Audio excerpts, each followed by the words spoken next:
വാർത്തകൾ വിശ്വസനായ സമ്പൂർണ്ണ മനോഹരമായ ആവേശത്തിനാണ് സ്തോത്രം ചെയ്യുന്നു.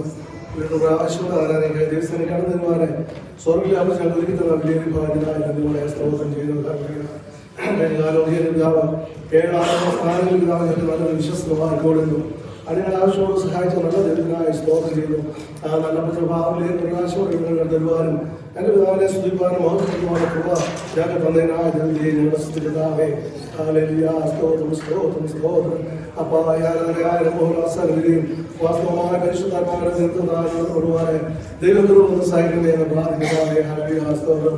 അതിൻ്റെ പാടെ പ്രാർത്ഥന സന്ധിക്കുന്ന സാക്ഷികൾ ഞങ്ങളുടെ മെസ്സേജൊക്കെ ഞങ്ങൾ അനുഗ്രഹമാക്കി തരുന്നു. പ്രാർത്ഥനാവേ സ്തോത്രം ഞങ്ങൾ ആരാധിച്ച് കൂടുതൽ പ്രാവശ്യമാണ് ദൈവത്തിനോട് സഹായിക്കണമെന്ന് ആരെങ്കിലും ഭാരതത്തിൽ പ്രയാസത്തിൽ വേദനയില് സങ്കടത്തിൽ രോഗത്തിൽ കടന്നു നമ്മൾ കൂടുതൽ പ്രാവശ്യം പോലെ ദൈവത്തിനോട് സഹായിക്കണമെന്ന് പ്രാർത്ഥനാവേ.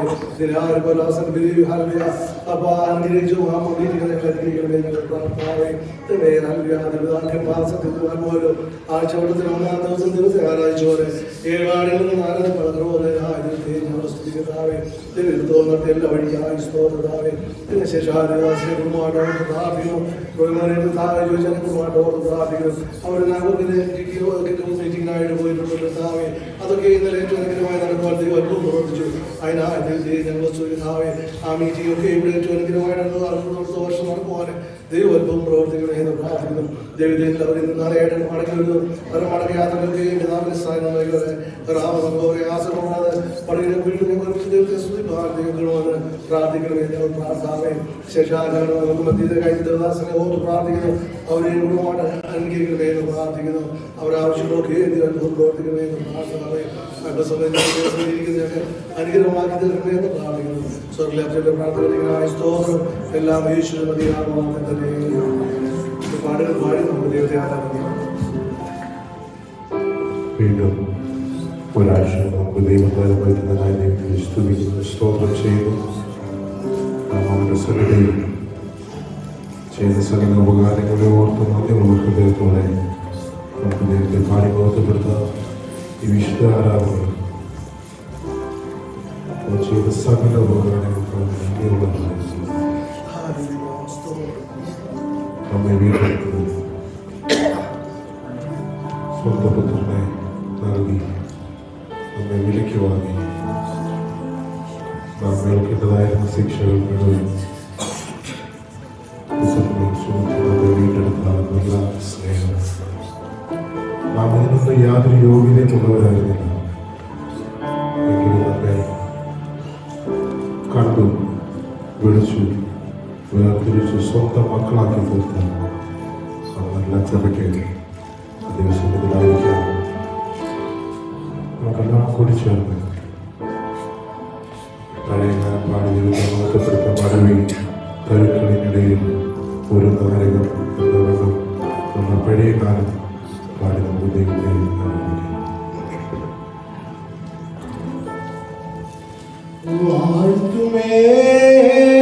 എന്റെ പ്രിയരെ ജീവകാലമല്ല ഈ വരൂ യാത്രയിൽ നന്ദിയോടെ ഞാൻ പാടിയിടുമേ, നന്ദിയോടെ ഞാൻ പാടിയിടുമേ. പുഷ്പം ശാരോനിലാവേ താമരയുടെ താഴ്വരയിൽ പുഷ്പം ശാരോനിലാവേ താമരയുടെ താഴ്വരയിൽ വിശുദ്ധനായി വിശുദ്ധനാവേ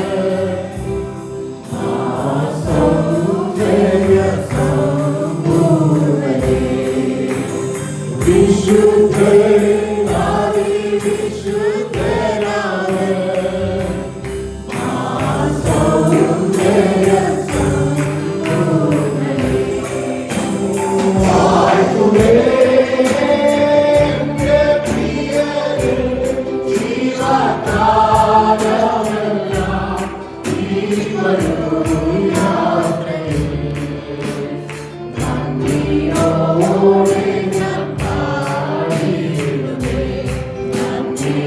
Oh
ഹല്ലേലൂയ. ആമേൻ. ഇന്ന് പകൽക്കാലം ആമേൻ ഹല്ലേലൂയ നമുക്ക് ചേർന്ന് കർത്താവിനെ വാഴ്ത്തുവാൻ. ഹല്ലേലൂയ. ആമേൻ.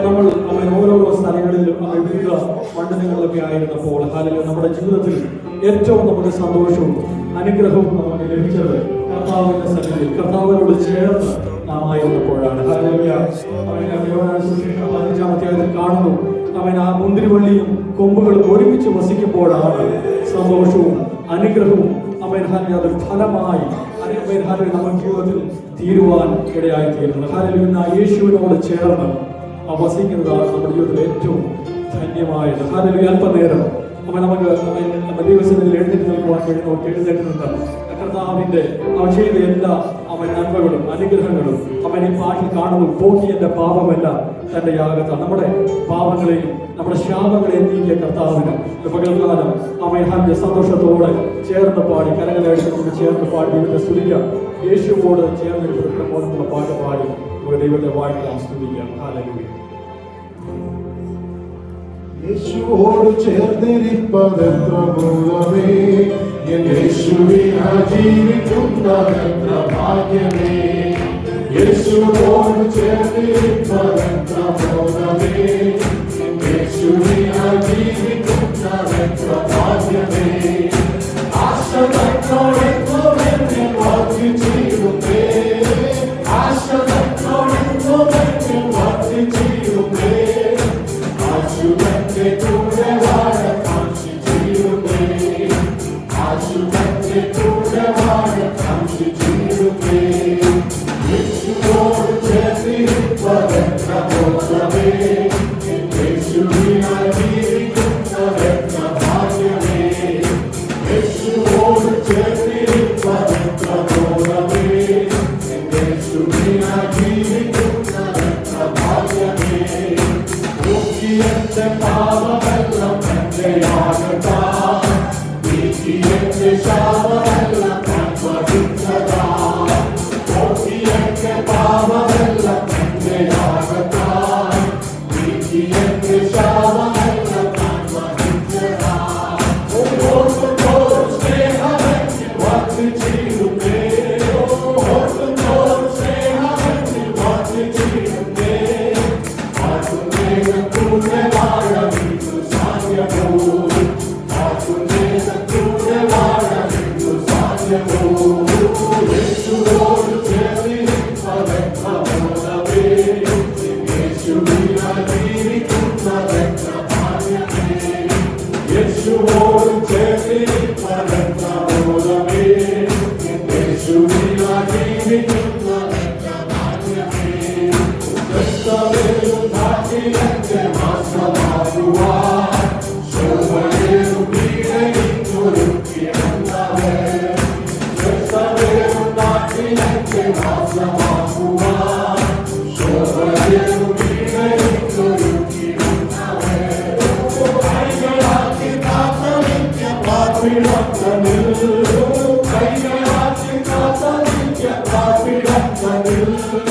കൈകളാക്കി കാത്ത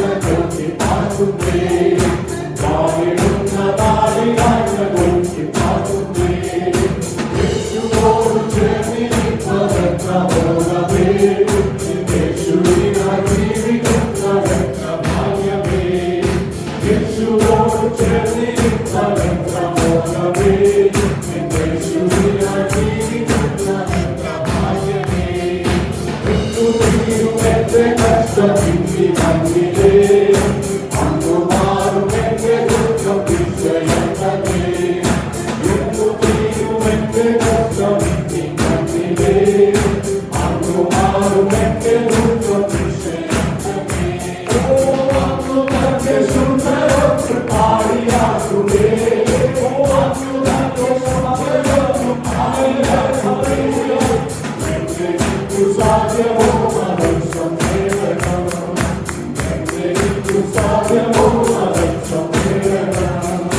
യേശുവോട് ചേർന്നിരിപ്പതെത്ര മൂലമേ, യേശുവിനാ ജീവിക്കുന്നതെത്ര ഭാഗ്യമേ. യേശുവോട് ചേർന്നിരിപ്പതെത്ര മൂലമേ, യേശുവിനാ ജീവിക്കുന്നതെത്ര ഭാഗ്യമേ.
Praise the Lord, praise the Lord, praise the Lord. Most gracious and loving Father, we praise and thank you, Lord, for this wonderful morning which you have given us, Lord. Hallelujah, to come into thy presence, O Lord. Hallelujah, to worship you, O Lord. Hallelujah, in truth and in spirit, O Lord. Hallelujah.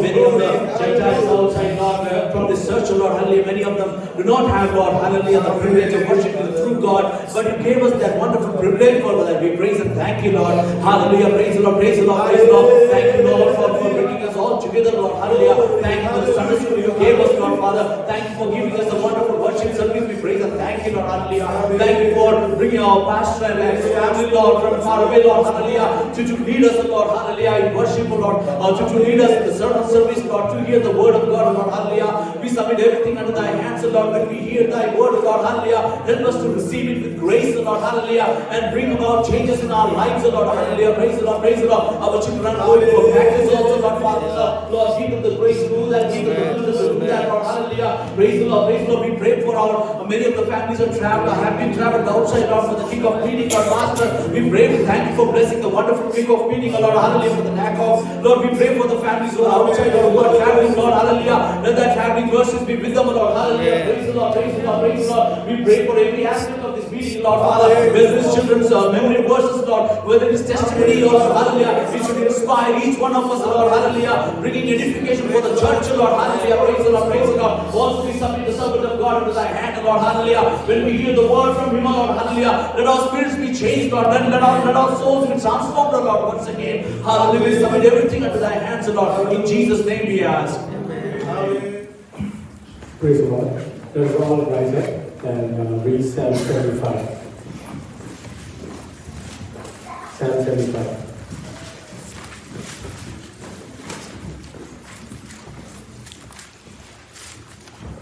We give thanks to you, O God, we give thanks for your wonderful works declare that your name is near. സമയം വരുമ്പോൾ ഞാൻ നേരോടെ ഇരിക്കും. The earth and all its inhabitants are dissolved. I set up its pillars firmly. നമ്മൾ കാരണങ്ങളും ദുഷ്ടന്മാരോട് ഞാൻ പറയുന്നു. Do not lift up your horn on high. Do not speak with a stiff neck.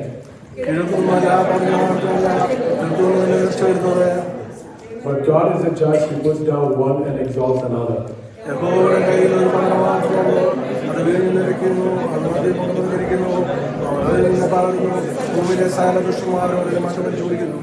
Let's read the last two verses together.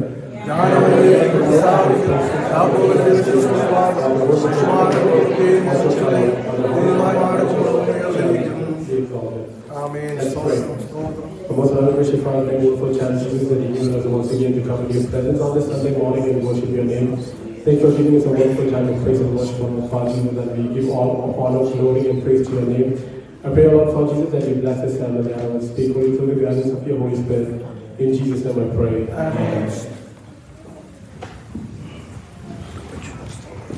So the Psalm 75, when we look on the topic of the Psalm, it was written by Asaph. It is a song by Asaph.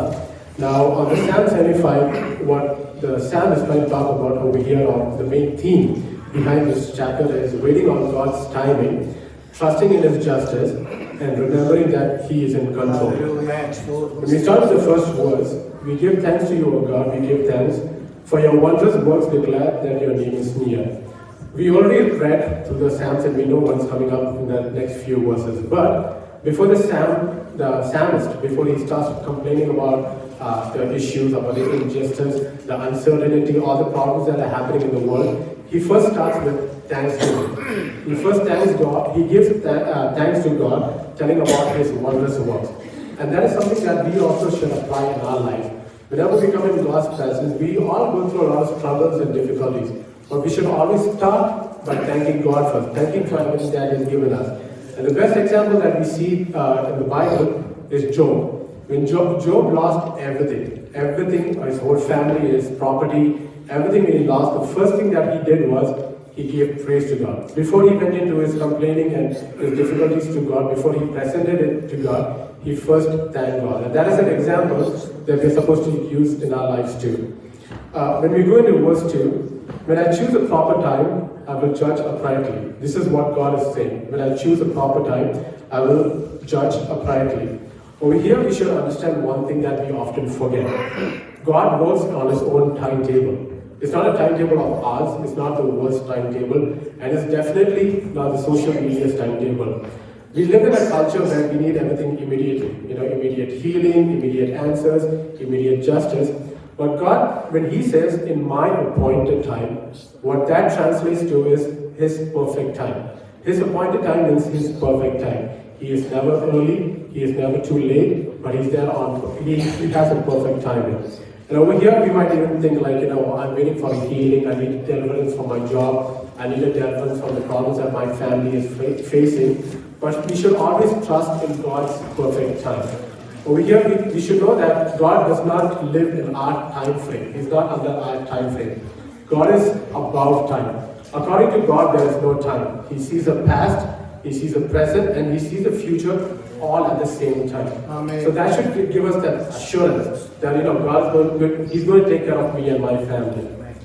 When we go to verse 3, it says, the earth and all its inhabitants are dissolved. I set this pillar firmly. Over here we see that we can also trust in God that He is holding us up high. God is the only one who's holding up everything together. Whenever we see the news and whenever we see everything that's happening around the world, we think like nothing. I mean, World War III is inevitable. It means like everything is going to be destroyed. There's going to be problems everywhere. But when we look back through thousands of years, God was always holding everything together. In this, even when we see everything is falling apart, we should always have it in the back of our mind, in the back of our head, thinking like, no matter anything that's happening, God is always holding everything together. In the same way, with our problems, with our situations, we might have a narrow vision of what is happening in our lives, but we should always think that God sees the overall picture. He is holding everything together. When we go into verse 4 and 5, to the arrogant I say, do not boast, and to the wicked, do not lift up your horns. Over here, like, do not lift up your horns means do not exalt yourself. Acting has like, all your strength, all your achievements and everything is coming from yourself. Over here, the person who wrote the psalm, he's trying to gently, but he's firmly trying to let us know that no matter whatever we have in our lives, it is from God. All our jobs, all the respect, our status, our honor, everything comes from God. And we should not think that, this is all that I have achieved. When we go into verse 6 and 7, this is a very common verse that we all know about. For exaltation comes neither from the east, nor from the west, nor from the south. Hallelujah. But God is the judge. He puts down one and exalts the other. We should always make sure that we should always understand whatever position we have, whatever we have in our life, be it our family, be it our houses, be it our job, everything came from God. It is not through our abilities, our intelligence. We got this everything from God. Now the thing is like when we are expecting something from God, that does not mean we have to sit back, be lazy and make God give us everything. What God expects us to do is we are supposed to work hard for it. But it also means that we are not supposed to compete or manipulate or cheat our ways to achieve something. When we honor God rightfully in our faith, God will also honor us. And over here at verse 8, the psalmist was also complaining. Thinking that God does not notice the wicked are always getting away. But one thing we should understand that God's justice is certain. He does not put a blind eye like Pastor Father Abraham was talking last week. He does not put his eyes away from the wicked. It's not that he's not seeing the injustice that is happening in this world. His judgment has a right time. And we should have faith, we should have patience, and we should wait on His right timing. And we know that God will punish the wicked. No matter what the wicked people do towards us believers or to our church, we should always know that God has a perfect time to respond to them. And one thing we should understand from all this psalm is, from the beginning he starts with the praise. The psalmist starts with the praise. He talks about all his complaining. And in the end, also he starts with the praise. He ends with the praise. No matter what all he sees through this world, no matter the difficulties, the struggles, everything that he was talking about through the whole psalm, he knew that in the end, God is in control of everything. It's not because our lives are perfect, it's because God is in control and because He is perfect. So with this psalm, I just want to share 3 things with you. One thing is, God is in control. Whenever we feel our life is being unstable or going left or right, we should always remember that God is in control. God's timing is perfect. Even if we are impatient, we should always trust in His timing. And the third thing is, God always lifts up. He's the one who lifts us up. It's not through our abilities, it's not through our strength. It is through Him. If we honor Him, He will honor us. I pray that this psalm will be a blessing for all of you. I would like to end with a testimony. For the last couple of years, God has been good to us, to me and my family, from the start of this year until now. By God's grace, yesterday, He added another year to my life.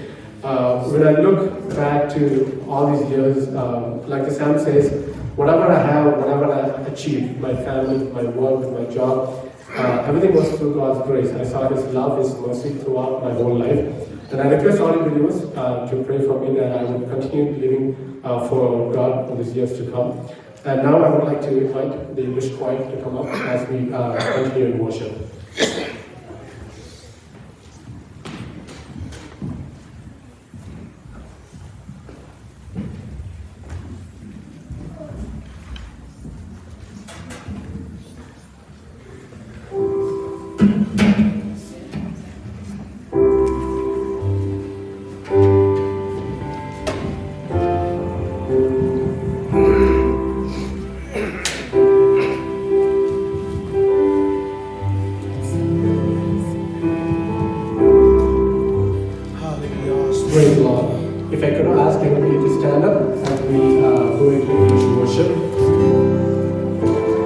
just like how we spoke from the Psalms today, whenever we find any struggles, we always know we should always have the patience that God will create your way. In verse 3, it talks about how God knows the pillars of this world in His hand, how He knows everything together. And that should always remind us that no matter what struggle, no matter what pain we go through, God will always provide a way. So I request all viewers to sing one of His own songs, God will make a way.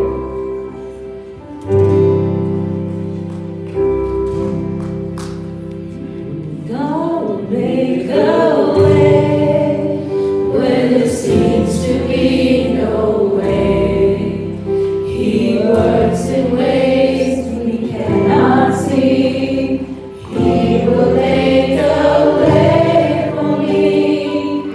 He will be my guide, hold me close.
നമുക്ക് കുഞ്ഞുങ്ങളെ മെമ്മറൈസിനുള്ള സമയമാണ്.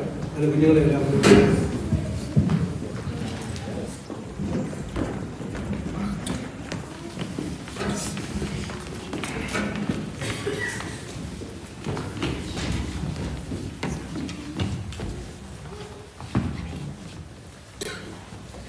May the Lord be merciful and bless us. May His face shine with favor upon us. May His ways be known throughout the earth. His healing power among people.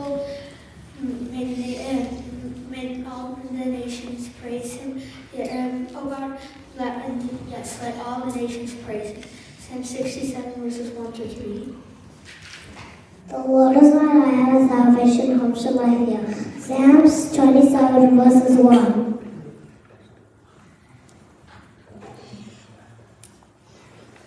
Psalm 101, 1 and 2. I lift up my eyes to the heaven. I lift up my eyes to the hills. Where does my help come from? My help come from the Lord who made heaven and earth. John 3:16. For God so loved the world that He gave His only begotten Son, and whoever believes in Him not perish but have eternal life. Same to my know that the Lord is God. It is He who made us, and we are His. We are His people and sheep of pasture. Delight yourself also in the Lord, and He shall give you the desire of your heart. Commit your ways, O Lord. Also trust in Him, and He shall bring it to the pass. Psalms 37 verses 4 and 5. Psalm 34 verse 8. Taste and see that the Lord is good. Blessed is the one who takes refuge in Him.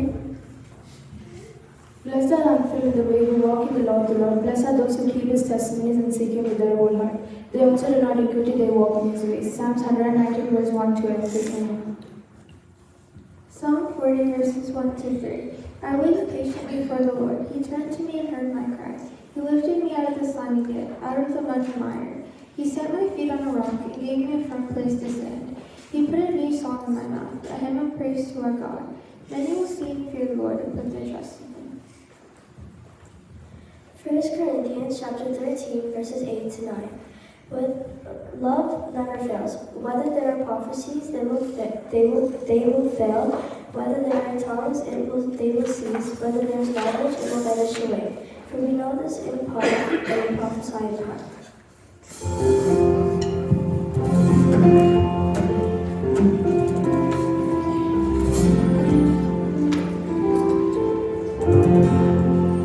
കരുതുവാൻ കാക്കുവാൻ പാലിപ്പായേശു എന്നും മതിയായവൻ എന്നെ കരുതുവാൻ കാക്കുവാൻ പാലിപ്പായേശു എന്നും മതിയായവൻ വരുവാനത്ത് തുടർന്നാൽ വേർപാടിൽ നൽകണത്താൽ വരുവാനത്ത് തുടർന്നാൽ വരുവാനത്ത് നൽകണത്താൽ ഇരുന്നോടും ജീവിതപാതയിൽ തരും വെളിച്ചവും അഭയവും ഇരുന്നോടും ജീവിതപാതയിൽ തരും വെളിച്ചവും അഭയവും എന്നെ കരുതുവാൻ കാക്കുവാൻ പാലിപ്പായേശു എന്നും മതിയായവൻ എന്നെ കരുതുവാൻ കാക്കുവാൻ പാലിപ്പായേശു എന്നും മതിയായവൻ പത്തിരാനും ഞാൻ സഹായം തേടുന്നില്ല നിശ്ചയം പത്തിരാനും ഞാൻ സഹായം തേടുന്നില്ല നിശ്ചയം ജീവനാവശ്യമേറെയുണ്ട് ജീവനാണെല്ലാം നടത്തിയിടുമേ ജീവനാവശ്യമേറെയുണ്ട് ജീവനാണെല്ലാം നടത്തിയിടുമേ കരുതുവാൻ കാക്കുവാൻ പാലിപ്പായേശു എന്നും മതിയായവൻ എന്നെ കരുതുവാൻ കാക്കുവാൻ പാലിപ്പായേശു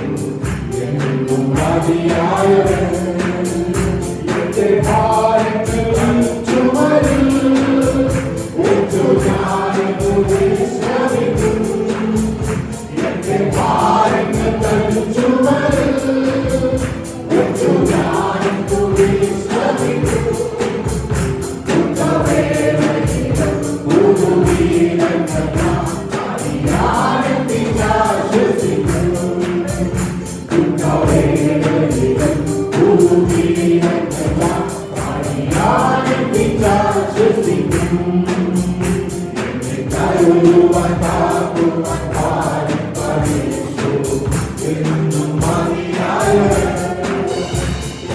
കരുതുവാൻ കാക്കുവാൻ പാലിപ്പാൻ യേശു എന്നും മതിയായവൻ.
ദേവദാസനെ ക്ഷണിച്ചുകൊള്ളുന്നു. നമുക്കെല്ലാവരും കഴിഞ്ഞ പ്രാവശ്യം ചില മാസങ്ങൾക്ക് മുമ്പ് ദേവദാസനോട് വന്ന് ശുശ്രൂഷയാണ്. കൂടുതൽ രീതിയിൽ ദേവദാസൻ തന്നെ പറയുന്നതായിരിക്കും.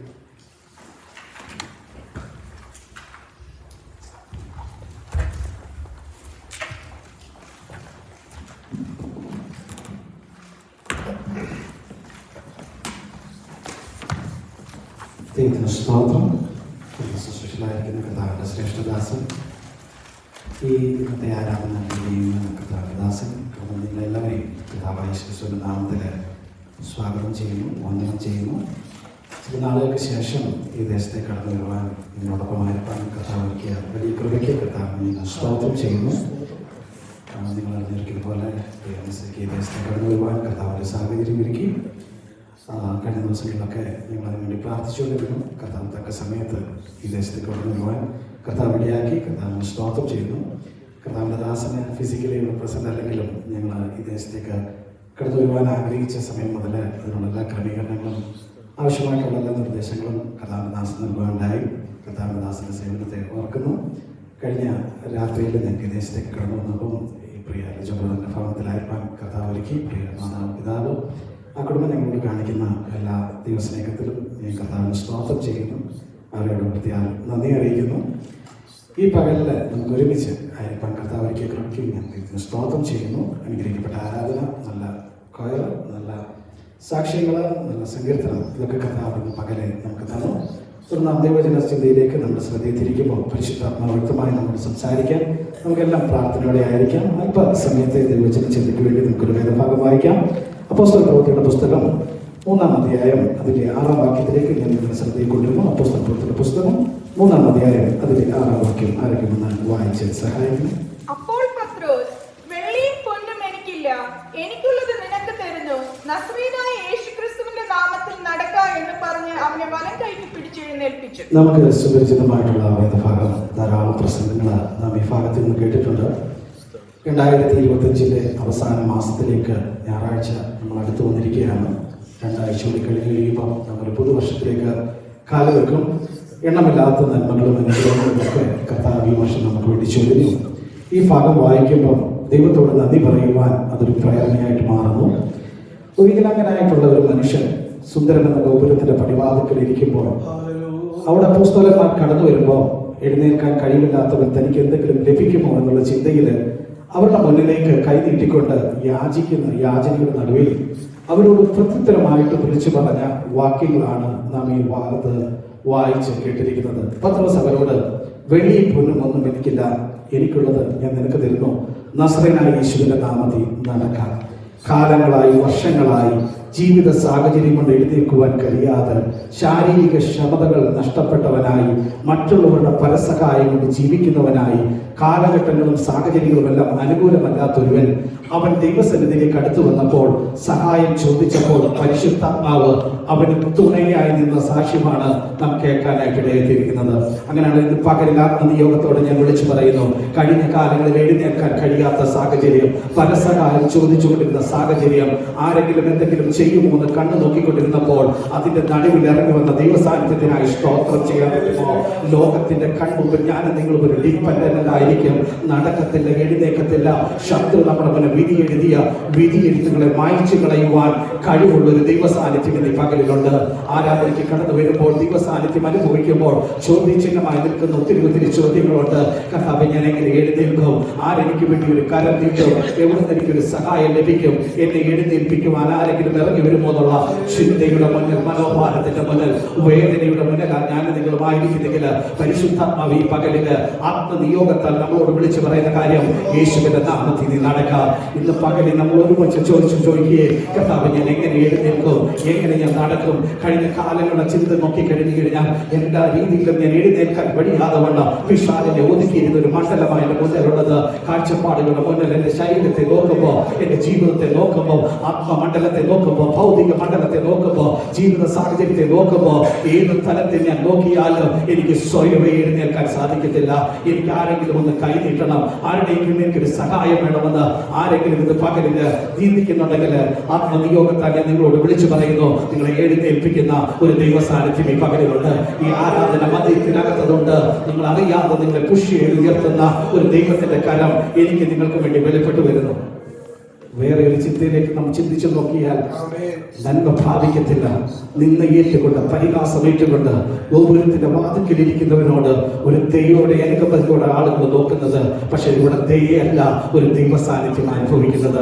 പലപ്പോഴും ഞാൻ നിങ്ങൾ ചിന്തിക്കുന്നത്, കർത്താവ്, ഒരു ദയ എനിക്ക് ആവശ്യമാ, ഒരു മനസ്സിന് എനിക്ക് ആവശ്യമാ, ഒരു കൃപ എനിക്ക് ആവശ്യമാ, എന്റെ മേൽ ഒരു ദൈവത്തിന്റെ അസാധാരണമായ ഒരു ദൈവപ്രവൃത്തി വേണമെന്ന് ആഗ്രഹിക്കുന്നെങ്കിൽ ആത്മനിയോഗത്താൽ ഞാൻ വിളിച്ചു പറയാം, അസാധാരണമായ ദൈവപ്രവൃത്തിയാൽ ചിലർ നമ്മളിൽ നടക്കും. ചില സാഹചര്യങ്ങൾ മാറും, ചില ജീവിത രീതികൾ മാറും. 2025 വരെ നാം അനുഭവിച്ചിട്ടുള്ള ആ സാഹചര്യങ്ങളെ മാറ്റി പുതിയതായതിനെ സൃഷ്ടിപ്പാൻ, പുതിയതായതിനെ കൊണ്ടുവരുവാൻ എന്റെ ദൈവത്തിന് സാധിക്കുമെന്ന് ഒരു ദൈവിക ദൂതായി ദൈവജനത്തോട് ഞാൻ വിളിച്ചു പറയുന്നു. വായിച്ച ഭാഗത്തിലേക്ക് ഞാൻ നിങ്ങളുടെ ശ്രദ്ധയെക്കൊണ്ടിരിക്കുക. അവിടെ പറയുന്ന ഒരു കാര്യം, റൈസ് അപ്പ് ആൻഡ് വാക്ക്, എഴുന്നേറ്റ് നടക്കാം. ഈ പകലിലും ദൈവജനത്തോട് വിളിച്ചു പറയാൻ പറ്റുന്ന ഒരേ വാക്യങ്ങളാണ്, എഴുന്നേറ്റ് നടക്കാം. ചില നാളുകളായിട്ട് എഴുന്നേൽക്കാൻ സാഹചര്യം ഒരുക്കാതിരിക്കുമ്പോൾ, എല്ലാ രീതിയിലും നടക്കുവാൻ സാഹചര്യം ഒരുക്കാതിരിക്കുമ്പോൾ, എല്ലാ രീതിയിലും അപമാനം അനുഭവിക്കുമ്പോൾ, എല്ലാ രീതിയിലും ഒരു കഷ്ടത അനുഭവിക്കുമ്പോൾ എഴുന്നേറ്റ് നടക്കുവാനുള്ളൊരു പ്രേരണയാ ആത്മനിയോഗത്താൽ വരുന്നത്. തളർന്നിരിക്കുന്ന ചില കാലുകള്, എഴുന്നേൽക്കാൻ കഴിയാത്ത ചില കാലുകള്, മുന്നോട്ട് ഓടുവാൻ കഴിയാത്ത ചില കാലുകള്, ചില ബ്ലോക്കേജ് പോലെ സാഹചര്യം കൊണ്ട് വെച്ചിരിക്കുമ്പോൾ മുന്നോട്ടൊരിക്കലും നടന്ന് ചലിക്കുവാൻ കഴിയാതെ വണ്ണം ഇരിക്കുന്ന ആ പൈശാചിക മണ്ഡലത്തിന്റെ മേല് ആത്മനിയോഗത്താൽ വിളിച്ചു പറയുന്നു, എഴുന്നേറ്റ് നടക്കാം. ഇന്ന് ഞാൻ ആ ഭാഗം വായിക്കുമ്പോൾ എന്നോട് പരിശുദ്ധ പറഞ്ഞ 7 ചിന്തകളാ നിങ്ങളുടെ മനസ്സ് ഷെയർ ചെയ്യുവാനായിട്ട് ആഗ്രഹിക്കുന്നത്. അതിന്റെ 1ാമത്തെ ചിന്തയിലേക്ക് ഞാൻ നിങ്ങളുടെ ശ്രദ്ധയിൽ കൊണ്ടിരുന്നു. അതിന്റെ 2ാം വാക്യം വായിക്കാമോ? അമ്മയുടെ ഗർഭം മുതൽ മുടന്തനായ ഒരാളെ ചിലർ ചുമന്നു കൊണ്ടുവന്നു. അവനെ ദൈവാലയത്തിൽ ചെല്ലുന്നവരോട് ഭിക്ഷ യാചിപ്പാൻ സുന്ദരമെന്ന ദേവാലയ ഗോപുരത്തിങ്കൽ ദിനം പ്രതി ഇരുത്തുമാറുണ്ട്. നോക്കിക്കേ, ആ ഭാഗം നമ്മളോട് വ്യക്തമായിട്ട് പറയുന്ന 1ാമത്തെ ചിന്ത എന്ന് പറയുന്നത്, അവൻ ഇരിക്കുന്നത് സുന്ദരം എന്ന് പറയുന്ന ഒരു ഗോപുരത്തിന്റെ പടിവാതിക്കലാണ്. പക്ഷെ ഇരിക്കുന്നവൻ വികലാംഗന. നാം ഇരിക്കുന്ന സ്ഥലം മനോഹരമാണെങ്കിലും, ബ്യൂട്ടിഫുൾ ആയിട്ടിരിക്കുന്ന ഒരു സ്ഥലത്താണ് ഞാൻ ഇരിക്കുന്നതെങ്കിലും, എൻ്റെ ഇരിക്കുന്ന അവസ്ഥ എന്ന് പറഞ്ഞു കഴിഞ്ഞാൽ ഒരു ഡിസേബിൾഡ് നേച്ചറാണ്. വൈകലാംഗമായിട്ടുള്ള ഒരു നിശ്ചലമായിട്ടുള്ള ഒരു സാഹചര്യത്തിന്റെ നടുവിലായിരിക്കുന്നത്. ദേവാലയത്തിന്റെ പടിവാതിക്കൽ നോക്കുമ്പോൾ സുന്ദരമായ ഒരു ദേവാലയം കാണാനായിട്ട് സാധിക്കും. അതിനകത്ത് ആരാധന നടക്കുന്നത് കാണാനായിട്ട് സാധിക്കും. അതിനകത്ത് ആളുകൾ വന്നു പോകുന്നത് കാണാനായിട്ട് സാധിക്കും. എല്ലാ രീതിയിലും മനോഹാരിതമായിട്ടുള്ള ഒരു അറ്റ്മോസ്ഫിയർ അവിടെ ക്രിയേറ്റ് ചെയ്ത് വെച്ചിട്ടുണ്ട്. ആ അറ്റ്മോസ്ഫിയറിന്റെ നടുവിലിരിക്കുന്നവൻ വികലാംഗനാണ്. പരസഹായം ചോദിക്കുന്നവൻ, ആളുകളിൽ ആഹാരത്തിന് കൈനീട്ടേണ്ടവൻ, ശൂന്യതയുടെ ഒരു അവസ്ഥയ്ക്കകത്ത് നിൽക്കുമ്പോൾ പരിശുദ്ധാത്മാവ് ഇന്ന് പകലിലേക്ക് വിളിച്ചു പറയുന്നത്, എന്റെ ശൂന്യതയെ കണ്ടുകൊണ്ട് എനിക്ക് വേണ്ടി ഇറങ്ങി വരുന്നൊരു ദൈവ സാന്നിധ്യമാ. എന്റെ ഇല്ലായ്മയെ കണ്ടുകൊണ്ട്, എന്റെ ഒറ്റപ്പാടിനെ കണ്ടുകൊണ്ട്, എന്റെ ജീവിതത്തിന്റെ സാഹചര്യങ്ങളിൽ എഴുന്നേൽപ്പാൻ കഴിവില്ലാത്തതിനെ കണ്ടുകൊണ്ട് ഇറങ്ങി വരുന്ന ഒരു ദൈവ സാന്നിധ്യമാ ഇന്ന് പകല് ഞാൻ നിങ്ങളും അനുഭവിച്ചറിയുന്നത്. ദേവാലയത്തിന്റെ പടിവാതിക്കൽക്കത്തെ എല്ലാം ഉണ്ടായിരിക്കും. ഒരു പക്ഷേ എന്റെ സാഹചര്യവും നിങ്ങളുടെ സാഹചര്യം ചേർത്ത് ചിന്തിച്ചു നോക്കിയാൽ എനിക്ക് സ്വന്തമായിട്ടൊരു വീടുണ്ടായിരിക്കാം, ഒരു സഞ്ചരിപ്പാൻ ഒരു വാഹനം ഉണ്ടായിരിക്കാം, സ്വന്തമായിട്ടൊരു ജോലി ഉണ്ടായിരിക്കാം. എല്ലാ രീതിയിലും എന്റെ സാഹചര്യങ്ങൾ നോക്കുമ്പോൾ, എന്റെ സിറ്റുവേഷൻസ് എല്ലാം ഞാൻ ചിന്തിച്ചു നോക്കുമ്പോൾ മനോഹരമായിട്ടുള്ളത് എല്ലാം എന്റെ ജീവിതത്തിനകത്തുണ്ടായെങ്കിലും അതിന്റെ നടുവിൽ ശൂന്യത അനുഭവിക്കുന്ന ഒരു സാഹചര്യത്തെ കണ്ടുകൊണ്ട് പരിശുദ്ധാത്മാവ് വിളിച്ചു പറയുക, എഴുന്നേറ്റ് നടക്കാം. വൈകാരികമായി, മാനസികമായി ഒറ്റപ്പാടിന്റെ നടുവിലായിരിക്കാം, തകർച്ചയുടെ നടുവിലായിരിക്കാം, ആത്മമണ്ഡലത്തിൽ ശോഷണത്തിൽ കൂടി കടന്നു പോകുന്നവരായിരിക്കാം, ജീവിതത്തിനകത്ത് ഫൈനാൻഷ്യൽ മണ്ഡലത്തിനകത്ത് വെച്ച് എല്ലാം ഉണ്ടെങ്കിലും ഇല്ലായ്മയുടെ ഒരു ശൂന്യത എന്നെ വല്ലാതെ ഭാരപ്പെടുത്തിക്കൊണ്ടിരിക്കുന്ന മണ്ഡലമായിരിക്കാം. അതിന്റെ നടുവിൽ ആത്മനിയോഗത്താൽ വിളിച്ചു പറയുന്നു, ആ സാഹചര്യത്തെ കണ്ടിട്ട് എഴുന്നേറ്റ് നടക്കുവാനുള്ള ഒരു ആത്മപ്രേരണയാണ് വരുന്നത്. ആരും കാണാത്ത ചില ശൂന്യതകള്, ആരും തിരിച്ചറിയാത്ത ചില ശൂന്യതകള്, ആരും കൈ നൽകുവാൻ കൈ നീട്ടുവാൻ സാഹചര്യമില്ലാത്ത ഒരു ശൂന്യതയ്ക്കകത്ത് വെച്ച് പരസ്പരം ഷെയർ ചെയ്യുവാൻ കഴിയാത്ത മനോഭാരത്തിനകത്ത് ഞാൻ നിങ്ങളുമായി ഇരിക്കുന്നെങ്കിൽ ശൂന്യതയെ കണ്ടുകൊണ്ട് വൈകാരികമായിട്ടുള്ള വികലാംഗമായിട്ടുള്ള സാഹചര്യത്തെ കണ്ടുകൊണ്ട് പരിശുദ്ധാത്മാവെന്ന പകരം നമ്മളോട് വിളിച്ചു പറയുകയാണ്, എഴുന്നേറ്റ് നടക്കുക. ആരും കാണാത്ത കണ്ണിന് ദയതോന്നാത്ത സാഹചര്യങ്ങൾ ഏതുമായിട്ട് നിന്നുണ്ട് അതിന്റെ നടുവിലും എങ്ങനെ കർത്താവേ ഒരു വിടുതലെന്ന് ചിന്തിക്കുമ്പോൾ പല നാളുകളായി പ്രാർത്ഥിച്ചിട്ടും മറുപടിയില്ലാത്ത, പല നാളുകളായിട്ട് സഹായിച്ചു വെച്ചിട്ട് ആരും കൈനിട്ടാത്ത സാഹചര്യം മാറാത്ത ഒരു മണ്ഡലത്തിനകത്ത് ഇന്ന് പകലിലായിരിക്കുന്നെങ്കിൽ ഒരുമിച്ച് ചേർന്ന് വിളിച്ചോണ്ട് പറയാൻ പറ്റുമോ, എനിക്ക് വേണ്ടി കൈനീട്ടുന്ന ഒരു ദൈവത്തിന്റെ സഹായം എനിക്ക് വേണ്ടിയുണ്ട്. കൂടി വിളിച്ചു പറഞ്ഞ എഴുന്നേറ്റ് നടക്കാന്ന് പറഞ്ഞ ആ ദൈവശബ്ദം ഇന്ന് പകലില് എന്റെ സാഹചര്യത്തെ കണ്ടുകൊണ്ട്, എന്റെ ശൂന്യതയെ കണ്ടുകൊണ്ട്, വൈകാരികമായിട്ടുള്ള വികലാംഗമായിട്ടുള്ള അവസ്ഥയെ കണ്ടുകൊണ്ട് പരിശുദ്ധാത്മാവ് പറയുന്നതാണ്, എഴുന്നേറ്റ് നടക്കാം. അതിന്റെ ആത്മക്കണ്ണിലേക്ക് ഞാൻ നിങ്ങൾ കടന്നു വരുമ്പോ ലോകം കാണുന്നത് മനോഹാരിതയാണ്, പക്ഷെ ദൈവം കാണുന്നത് എന്റെ അവസ്ഥയാണ്. എന്റെ കാഴ്ചപ്പാട് ഒരുപക്ഷെ മാറുന്നില്ലായിരിക്കാം, എന്റെ കാഴ്ചപ്പാട് മാറുന്നില്ലെങ്കിലും ഉയരത്തിൽ നിന്നുള്ളൊരു ദൈവ സാന്നിധ്യം ഇറങ്ങി വരുമ്പോഴുണ്ടല്ലോ എന്റെ സാഹചര്യങ്ങളെ മാറാനായിട്ട് സാധിക്കുന്നുണ്ട്. ഒരാൾ നമ്മളെ കാണുമ്പോ ദൈവയോടുകൂടിയാ തോന്നുന്നെങ്കിലും എന്റെ അവസ്ഥയെ കണ്ടിട്ട്, കണ്ടീഷണൽ ആയിട്ടുള്ള എന്റെ സാഹചര്യത്തെ കണ്ടിട്ടുണ്ട്, മാറത്തില്ലെന്ന് വിധി എഴുതിയ സാഹചര്യത്തെ കണ്ടുകൊണ്ട് സ്വർഗം എന്നോട് പറയുകയാണ്, ഈ സാഹചര്യത്തെ മാറ്റി. ഇത് പകലില് ആത്മനിയോഗത്താൽ ഒന്ന് ചേർന്ന് വരാൻ പറ്റുമോ? ദൈവം എന്നെ കണ്ടു കഴിഞ്ഞാൽ മനുഷ്യൻ കാണുന്ന പോലല്ല. ദൈവം എന്നെ കണ്ടു കഴിഞ്ഞു കഴിഞ്ഞാൽ എനിക്ക് വേണ്ടി അത്ഭുതങ്ങൾ കൊണ്ടുവരാനായിട്ട് സാധിക്കും. ആരാധനയ്ക്ക് കടന്നു വരുമ്പോൾ ഉള്ളൊരുങ്ങി പ്രാർത്ഥിച്ച ഒരുപാട് വിഷയങ്ങൾ കാണും, സാഹചര്യങ്ങളെ നോക്കിക്കൊണ്ട് വിലപിച്ച ഒരുപാട് വിഷയങ്ങൾ കാണും. എന്റെ ദൈവമേ, എന്റെ സാഹചര്യം എങ്ങനെ മാറിത്തരും, എന്റെ അവസ്ഥ എങ്ങനെ മാറിത്തരും, പുതിയതായിട്ട് എന്തെങ്കിലും എന്റെ ജീവിതത്തിനകത്തേക്ക് നടക്കുമോ എന്നുള്ള ഒത്തിരി ചോദ്യങ്ങളുമായി മുന്നോട്ട് കടന്നു വരുമ്പോ പരിശുദ്ധ നമ്മളോട് വിളിച്ചു പറയുക, നീ ഇരിക്കുന്ന സാഹചര്യമല്ല പ്രശ്നം, എനിക്ക് വേണ്ടി നീട്ടുന്ന ദൈവത്തിന്റെ കരമാണ്. എന്റെ ദൈവദാസനേക്കാൾ കൂടി ആ ശബ്ദം കേൾക്കുമ്പോൾ അതേ ശബ്ദം ഇന്ന് ഉദ്ധരിച്ചുകൊണ്ട് ഞാൻ വിളിച്ചു പറയുക, എഴുന്നേറ്റ് നടക്കാൻ നിന്റെ ഉള്ളിൽ പ്രേരണ തരുന്ന ഒരു ദൈവ സാന്നിധ്യമുണ്ട്. അത് ഈ ആരാധന മധ്യത്തിൽ പ്രാപിക്കുന്നതിനായി ഞാൻ കർത്താവിന് സ്തോത്രം ചെയ്യുന്നു. 38 വർഷമായിട്ട് കിടന്ന ഒരുവനോട് ദൈവം ചോദിച്ചൊരു ചോദ്യമുണ്ട്, നിനക്ക് സൗഖ്യമാകുവാൻ മനസ്സുണ്ടോന്ന്. അതേ ഒരു ചോദ്യത്തിലേക്ക് ഇന്ന് പകലിലും ആത്മനിയോഗത്താൽ വരുന്നത്.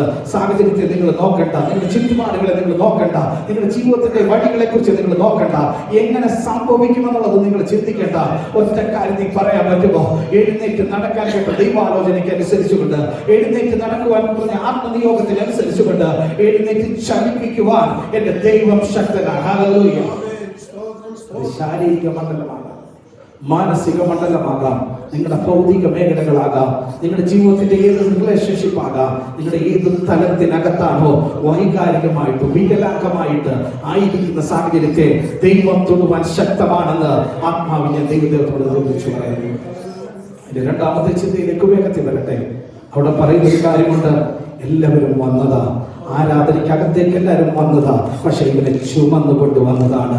ദൈവം എന്നെ ഈ ദേശത്തേക്ക് കൊണ്ടുവന്നിട്ടുണ്ടെങ്കിൽ, ദൈവം എന്നെ ഈ രാജ്യത്തേക്ക് കൊണ്ടുവന്നിട്ടുണ്ടെങ്കിൽ, ദൈവം എന്റെ സാഹചര്യത്തെ മാറ്റാൻ ശക്തനാണ്. വന്നവരെ പോലെ അവർക്ക് ഒരു പക്ഷെ പറയാൻ ഒരു സാക്ഷ്യം കാണത്തില്ല, പക്ഷെ കൊണ്ടുവന്നവർക്ക് പറയാൻ ഒരു സാക്ഷ്യം കാണും. ദൈവം നടത്തിയ വിധങ്ങള് 2025 അവസാന നാളുകളിലേക്ക് വരുമ്പോ ദൈവം കൊണ്ടുവന്നതല്ലാതെ ഒന്നുമില്ല. യോസഫേ, നിന്നെ ഇസ്രായേലിലേക്ക് കൊണ്ടുവന്നു കഴിഞ്ഞപ്പോ പൊട്ടക്കിണറിന്റെ അനുഭവം നിനക്കുണ്ടായിരുന്നു. കച്ചവടക്കാരൻ നിന്നെ വില പറഞ്ഞ് പേശിക്കൊണ്ട് നടന്നു വന്നൊരു സാഹചര്യം നിനക്ക് കാണുമായിരിക്കും. പൊത്തിഫറിന്റെ ഭവനത്തിനകത്തെ നിന്നയുടെ പരിഹാസത്തിന്റെ പീഡനത്തിന്റെ കഥ നിനക്ക് പറയാനുണ്ടായിരിക്കാം. ഓരോരോ ഘട്ടങ്ങളായി നീ അനുഭവിച്ച ഒത്തിരി വേദനകൾ നിനക്ക് പറയാൻ പറ്റുമായിരിക്കാം. ആളുകൾ നിന്നെ ചുമന്നുകൊണ്ട് വരുമ്പോ വഴി ഒരുപാട് കേട്ടിട്ടുണ്ടായിരിക്കാം. കണക്കുകൂട്ടലുകൾ ഒത്തിരി തെറ്റിയിട്ടുണ്ടായിരിക്കാം. നീ കാരാഗ്രഹത്തിനകത്തേക്ക് നീ കടന്നുപോയി കഴിഞ്ഞപ്പോ അവിടെ നിന്നെ കുറ്റവാളിതനാക്കി ചിത്രീകരിച്ച ഒരു മേഖല നിന്റെ ജീവിതത്തിനകത്ത് കാണാം. പക്ഷെ ഒരു കാര്യം ഉറപ്പാ, യോസഫ് നിന്നെ മിസ്രൈമിലേക്ക് കൊണ്ടുവന്നിട്ടുണ്ടെങ്കിൽ ആ യോസഫിന് വേണ്ടി ദൈവം കരുതിയിട്ടുള്ള വാഗ്ദത്തങ്ങളെ നിന്റെ മേൽ നിയോഗിക്കുന്ന ഒരു സമയം ദൈവം ക്രമീകരിച്ചിട്ടുണ്ട്.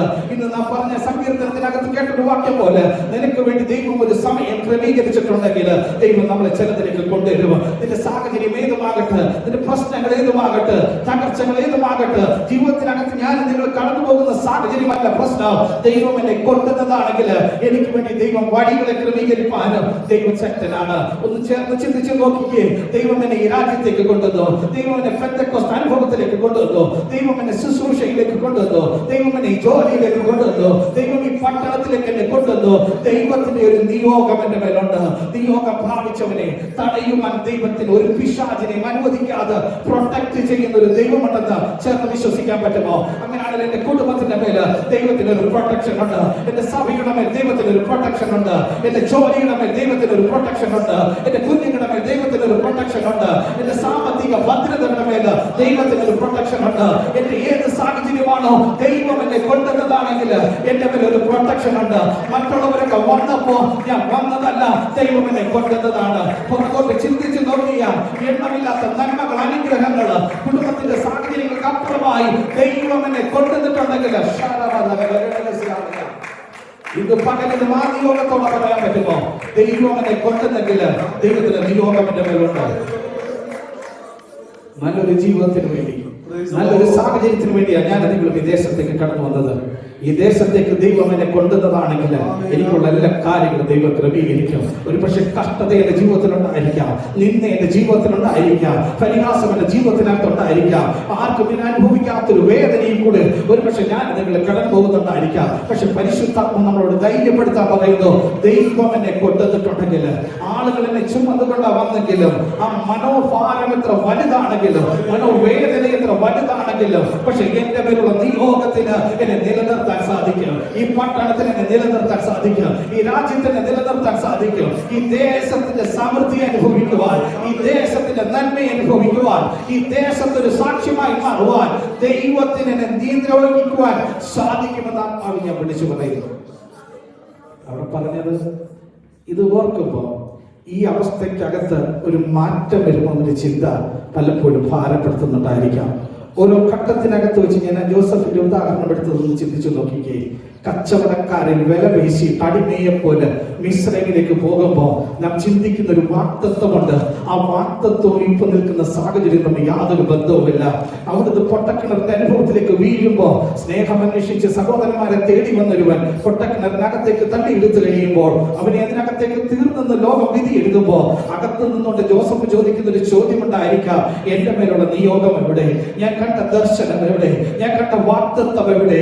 എന്നോട് പറഞ്ഞിട്ടുള്ള ദൈവാലോചന എവിടെ? പക്ഷെ ഒരു കാര്യം എനിക്ക് ഓർമ്മിച്ച് പറയാൻ പറ്റും, നിന്റെ മേൽ നിയോഗമുള്ളിടത്തോളം കാലം, നിന്റെ മേൽ വാക്തത്വമുള്ളിടത്തോളം കാലം പൊട്ടക്കിണറിൽ അവസാനിക്കുന്നതല്ല നിന്റെ ജീവിതം. നിന്നെ മിസ്രൈമിലേക്ക് കൊണ്ടുവരുവാൻ ദൈവത്തിന് പദ്ധതി ഉണ്ടെങ്കിൽ അതിന് മുന്നേ നിന്നെ നിയോഗിക്കുന്ന ഓരോരോ ഘട്ടങ്ങളിലാണ് ഇന്ന് ഞാൻ നിങ്ങൾ കടന്നു പോകുന്നത്. സ്റ്റെപ്പ് ബൈ സ്റ്റെപ്പ് ആയിട്ട് എടുത്ത് ചിന്തിച്ച് നോക്കിക്കേ. ഓരോരോ സാഹചര്യങ്ങൾ എടുത്തെടുത്ത് ചിന്തിച്ച് നോക്കിക്കേ. ദൈവം എന്നെ കൊണ്ടുവന്നതാണെങ്കിൽ എനിക്ക് വേണ്ടി ദൈവം പ്രവർത്തിക്കും. ഈ പകലിനകത്ത് അത് പ്രവർത്തിക്കും, ഈ രാജ്യത്ത് അത് പ്രവർത്തിക്കും, തീച്ചൂളയുടെ നടുവിനകത്ത് അത് പ്രവർത്തിക്കും. ഏതെങ്കിലും സാഹചര്യത്തിൽ കൂടി ഞാൻ നിങ്ങൾ കടന്നുപോയാലോ അതിനകത്ത് എനിക്ക് വേണ്ടി ഇറങ്ങി വന്നിട്ട് എന്റെ ദൈവം എനിക്ക് വേണ്ടി പ്രവർത്തിക്കുമെന്നുള്ള ഒരു ധൈര്യത്തിലേക്ക് ഞാൻ നിങ്ങൾ കടന്നു വരാം. പറയുന്ന ഭാഗങ്ങളൊക്കെ ബി ക്യാരിഡ് ബൈ ഗോഡ്, ചുമന്ന് കൊണ്ടുവരുന്ന അവസ്ഥ. എൻ്റെ മേൽ ദൈവം ചുമക്കുവാനായിട്ട് ചിലരെ നിയോഗിച്ചിട്ടുണ്ട്. എൻ്റെ ഭാരം ചുമക്കുവാനായിട്ട്, വേദന ചുമക്കുവാനായിട്ട്. 4 വർഷങ്ങളുടെ കണക്ക് പറഞ്ഞിട്ടും അവനെ വീണ്ടും വീണ്ടും ദേവാലയത്തിന്റെ മുന്നിലേക്ക് അവനെ യാചിക്കുവാനായിട്ട് കൊണ്ടുവരണമെങ്കിൽ ദൈവത്തിന് ആ നിയോഗത്തിനകത്ത് ചിലരെ ഒരുക്കി വെച്ചിട്ടുണ്ട്. വിശ്വസിച്ചുകൊണ്ട് പറയാൻ പറ്റുമോ, എൻ്റെ അവസ്ഥയ്ക്ക് മാറ്റം വരുന്നിടം വരെയും ആ സാഹചര്യത്തിനകത്ത് എനിക്ക് തുണ നൽകുവാൻ ദൈവം ചിലരെ നിയോഗിച്ചു വെച്ചിട്ടുണ്ട്. ചിലരോട് ദൈവം ആലോചന പറഞ്ഞു കൊടുത്തിട്ടുണ്ട്. മടുപ്പ് കൂടാതെ പ്രാർത്ഥിക്കുന്ന ചിലർ എനിക്ക് നിങ്ങൾക്ക് വേണ്ടിയുണ്ട്. ഒരു പക്ഷേ അത് നിങ്ങളുടെ മാതാപിതാക്കളായിരിക്കാം, നിങ്ങളുടെ സഹോദരങ്ങളായിരിക്കാം, ഈ ശുശ്രൂഷയെ സംബന്ധിക്കുമ്പോൾ നമ്മുടെ കൂട്ട സഹോദരങ്ങളായിരിക്കാം. പക്ഷെ എന്നെ ചുമക്കുന്ന, എന്റെ ഭാരം ചുമക്കുന്ന, എന്റെ വേദന ചുമക്കുന്ന, കൈത്താങ്ങൽ തരുന്ന ചിലരെ ദൈവം നിയോഗിച്ചു വെച്ചിട്ടുണ്ട്. ഈ ആരാധന മധ്യത്തിനകത്തും അതുള്ളിലേക്ക് കടന്നു വരുമ്പോ അറിയാത്തൊരു ആശ്വാസം ഞാൻ നിങ്ങൾ പ്രാപിക്കണം, അറിയാത്തൊരു ധൈര്യം ഞാൻ നിങ്ങൾ പ്രാപിക്കണം. ഞാൻ ഒറ്റയ്ക്കല്ല, എന്നെ താങ്ങുവാൻ ദൈവം ചിലരെ നിയോഗിച്ചിട്ടുണ്ട്. ഞാൻ ഈ സാഹചര്യത്തിനകത്ത് വെച്ച് ഞാൻ ഇവിടെ കൊണ്ട് തീർന്നു പോകത്തില്ല. ദൈവത്തിന്റെ ഒരു പുഷിങ് എന്റെ മേലുണ്ട്. എന്നെ വരുന്ന, എന്നെ എടുത്തുയർത്തുന്ന, എന്നെ കൊണ്ടു നടക്കുന്ന ഒരു ദൈവത്തിന്റെ കരം എനിക്ക് വേണ്ടി പ്രവർത്തിക്കുമെന്ന് ഇന്ന് പകല് ഞാൻ നിങ്ങൾ ആത്മനിയോഗത്താൽ പ്രാർത്ഥിച്ചുകൊണ്ടായിരിക്കണം. 3ാമത്തെ ചിന്തയിലേക്ക് ഞാൻ നിങ്ങളുടെ ശ്രദ്ധയെ കൊണ്ടുവരിക. അവിടെ കാണുന്നത് അതിനകത്താണ് എല്ലാവരും നിൽക്കുന്നത്, പക്ഷെ ഇവർ പുറത്താണ് നിൽക്കുന്നത്. 3ാം ഭാഗത്തിന്റെ അവസാന ഭാഗത്തേക്ക് വരുമ്പോൾ, 2ാം ഭാഗത്തിന്റെ 3ന്റെ ആ ഭാഗത്തേക്ക് വരുമ്പോൾ പത്രോസ് യോഹന്നാൻ ദേവാലയത്തിന്റെ അകത്ത് കടക്കാൻ പോകുന്നത് കണ്ടിട്ട് ഫിഷ ചോദിച്ചു. അകത്ത് നിൽക്കുന്നവർ ഒരു കൂട്ടം ആളുകളുണ്ട്, പക്ഷെ ഇവൻ പുറത്ത് നിൽക്കുന്ന ഒരവസ്ഥയെ കാണാനായിട്ട് സാധിക്കുന്നത്. നാം ഈ അകത്താകണമെങ്കിൽ നാം സ്തുതിച്ചോണം. കാരണം അതറിയാമോ, എണ്ണമില്ലാത്ത നന്മ ദൈവം തന്നിട്ടുണ്ട്. യോഗ്യനല്ലാതിരുന്ന ഒരു സ്ഥാനത്തിനകത്ത് വെച്ച് സ്തുതിപ്പാൻ ദൈവം ഒരു യോഗ്യത തന്നിട്ടുണ്ട്. ആരുടെ സഹായമില്ലാതെ അകത്ത് വരുവാൻ ദൈവം എന്നോട് കൃപ കാണിച്ചു. എന്റെ സാഹചര്യങ്ങളെ നോക്കിയിട്ടല്ല, അകത്തിരിക്കുന്നവരുടെ ദൈവം തന്നിട്ടുള്ള പ്രത്യേക പരിഗണനയാണെന്ന് ഇന്ന് പകരം ചിന്തിച്ചോടാം. പുറത്തൊരുവൻ അകത്തേക്ക് കടക്കുവാൻ ആഗ്രഹമുണ്ടെങ്കിലും അവന്റെ സാഹചര്യം അവനെ അനുവദിക്കാതിരിക്കുമ്പോ ദൈവം എന്നെ ശുശ്രൂഷയിലേക്ക് കൊണ്ടുവന്നു, ദൈവം എന്നെ പെന്തക്കോസ്ത് അനുഭവത്തിലേക്ക് കൊണ്ടുവന്നു. നിത്യരാജ്യത്തിന്റെ ഓഹരിക്കാരാക്കുവാനായിട്ട് ദൈവം എന്നെ വേർതിരിച്ചു എന്നുള്ള ബോധ്യം എന്നിലേക്ക് കടന്നു വരുമ്പോ എന്റെ മേലുള്ള ദൈവത്തിന്റെ ഭാഗ്യാവസ്ഥ എത്ര വലുതാണെന്നും, എന്റെ കുടുംബത്തിന്റെ മേൽ ദൈവം കണ്ടുവെച്ച കണ്ണ എത്ര വലുതാണെന്നും ഇന്ന് പകരം ഞാൻ നിങ്ങൾ ചിന്തിക്കണം. അതോർത്തറിയണമെങ്കിൽ യെശയ്യാപ്രവചനം 43-ന്റെ 1-2 വാക്യങ്ങളോട് ചേർന്ന് വായിച്ചു നോക്കുമ്പോ അതിനകത്ത് ദൈവം എന്റെ മേൽ കാണിച്ച മനസ്സരിവ് എത്ര വലുതാണെന്ന് അറിയാൻ പറ്റും. ഒന്ന് വായിക്കാമോ ആ ഭാഗങ്ങൾ? ഇപ്പോഴോ യാക്കോബേ, നിന്നെ സൃഷ്ടിച്ചവനും ഇസ്രായേലേ നിന്നെ നിർമ്മിച്ചവനുമായ യഹോവ ഇപ്രകാരം അരുളിച്ചെയ്യുന്നു, ഭയപ്പെടേണ്ട, ഞാൻ നിന്നെ വീണ്ടെടുത്തിരിക്കുന്നു, ഞാൻ നിന്നെ പേർ ചൊല്ലി വിളിച്ചിരിക്കുന്നു, നീ എനിക്കുള്ളവൻ തന്നെ. നീ വെള്ളത്തിൽ കൂടി കടക്കുമ്പോൾ ഞാൻ നിന്നോട് കൂടി ഇരിക്കും, നീ നദികളിൽ കൂടി കടക്കുമ്പോൾ അവ നിന്റെ മീതെ കവികയില്ല, നീ തീയിൽ കൂടി നടന്നാൽ വെന്തു പോകയില്ല, അഗ്നിജ്വാല നിന്നെ ദഹിപ്പിക്കുകയുമില്ല. അകത്തിരിക്കുന്നവരോട് ചോദിച്ചാൽ പറയാൻ പറ്റുന്ന യോഗ്യതകളാണ് വിളിച്ചിരിക്കുന്നത്. ഒന്ന്, നീ ഭയപ്പെടേണ്ട. പിശാച് ഭയപ്പെടുത്തിയ പല മണ്ഡലങ്ങളിൽ നിങ്ങളുടെ ജീവിതത്തിനകത്തുണ്ടായിരുന്നു. പക്ഷെ അകത്തിരുന്ന് സ്തുതിച്ചു കഴിഞ്ഞപ്പോ, അകത്തിരുന്ന് പ്രാർത്ഥിച്ചു കഴിഞ്ഞപ്പോ, അകത്തിരുന്ന് ആരാധിച്ചു കഴിഞ്ഞപ്പോ, ഏത് സാഹചര്യത്തിനകത്തായിരുന്നു വിടുതൽ വേണ്ടിയത്, ഏത് സാഹചര്യത്തിനകത്തായിരുന്നു നാം തകർന്നത് വിധി എഴുതിയത്. പക്ഷെ അന്ന് ഞാൻ കേട്ടൊരു ശബ്ദമുണ്ട്, ഇനി നീ ഭയപ്പെടണ്ട. അതിനകത്തെ ഘട്ടങ്ങളായിട്ടുള്ള വാക്കുകളൊന്ന് ചേർത്ത് ചിന്തിച്ചു നോക്കിക്കേ. പേര് ചൊല്ലി എന്നെ വിളിച്ചു, 2 എന്നെ വീണ്ടെടുത്തു, എന്നെ നിലനിർത്തി. എന്നോട് പറയുന്ന ഒരു കാര്യമുണ്ട്, നീ എനിക്കുള്ളവനാണെന്ന്. ഇന്ന് പകലിൽ പറയാൻ പറ്റുന്ന ഒരേ ഒരു യോഗ്യത എന്ന് പറയാൻ പറ്റുന്നെങ്കിൽ അത് മാത്രമല്ലേ, എന്നെ പേര് ചൊല്ലി വിളിച്ചിട്ട് അകത്താക്കിയ ഒരു ദൈവസ്നേഹം. എന്നെ അറിയാത്ത കണ്ണിനകത്ത് വെച്ച് എന്നോട് പറഞ്ഞൊരു കാര്യമുണ്ട്, നിന്റെ പേര് ചൊല്ലി വിളിച്ചു കഴിഞ്ഞപ്പോ ഇനി നീ എനിക്കുള്ളവനാണെന്ന്. അതുകൊണ്ടുള്ള ഒരൊറ്റ കാര്യമുണ്ടല്ലേ ഇത് പകലിനകത്ത് ഈ ആരാധനയ്ക്ക് കടന്നു വരുമ്പോ ദൈവത്തിന്റെ കൃപ നമുക്ക് പറയാൻ പറ്റുന്നത്. എന്റെ മേൽ ദൈവം ചൊരിഞ്ഞ ദൈവത്തിന്റെ കരുതലെന്ന് പറയാൻ പറ്റുന്നത് അത് മാത്രമാണ്. 2ാമത്തെ ഭാഗത്തിലേക്ക് നോക്കുമ്പോ പുറത്ത് നിൽക്കുന്നവരുടെ അവസ്ഥയൊന്ന് ചിന്തിച്ചു നോക്കിക്കേ. അപ്പോഴകത്തിരിക്കുന്നവരുടെ ഭാഗ്യാവസ്ഥ തിരിച്ചറിയാൻ പറ്റുന്നത്.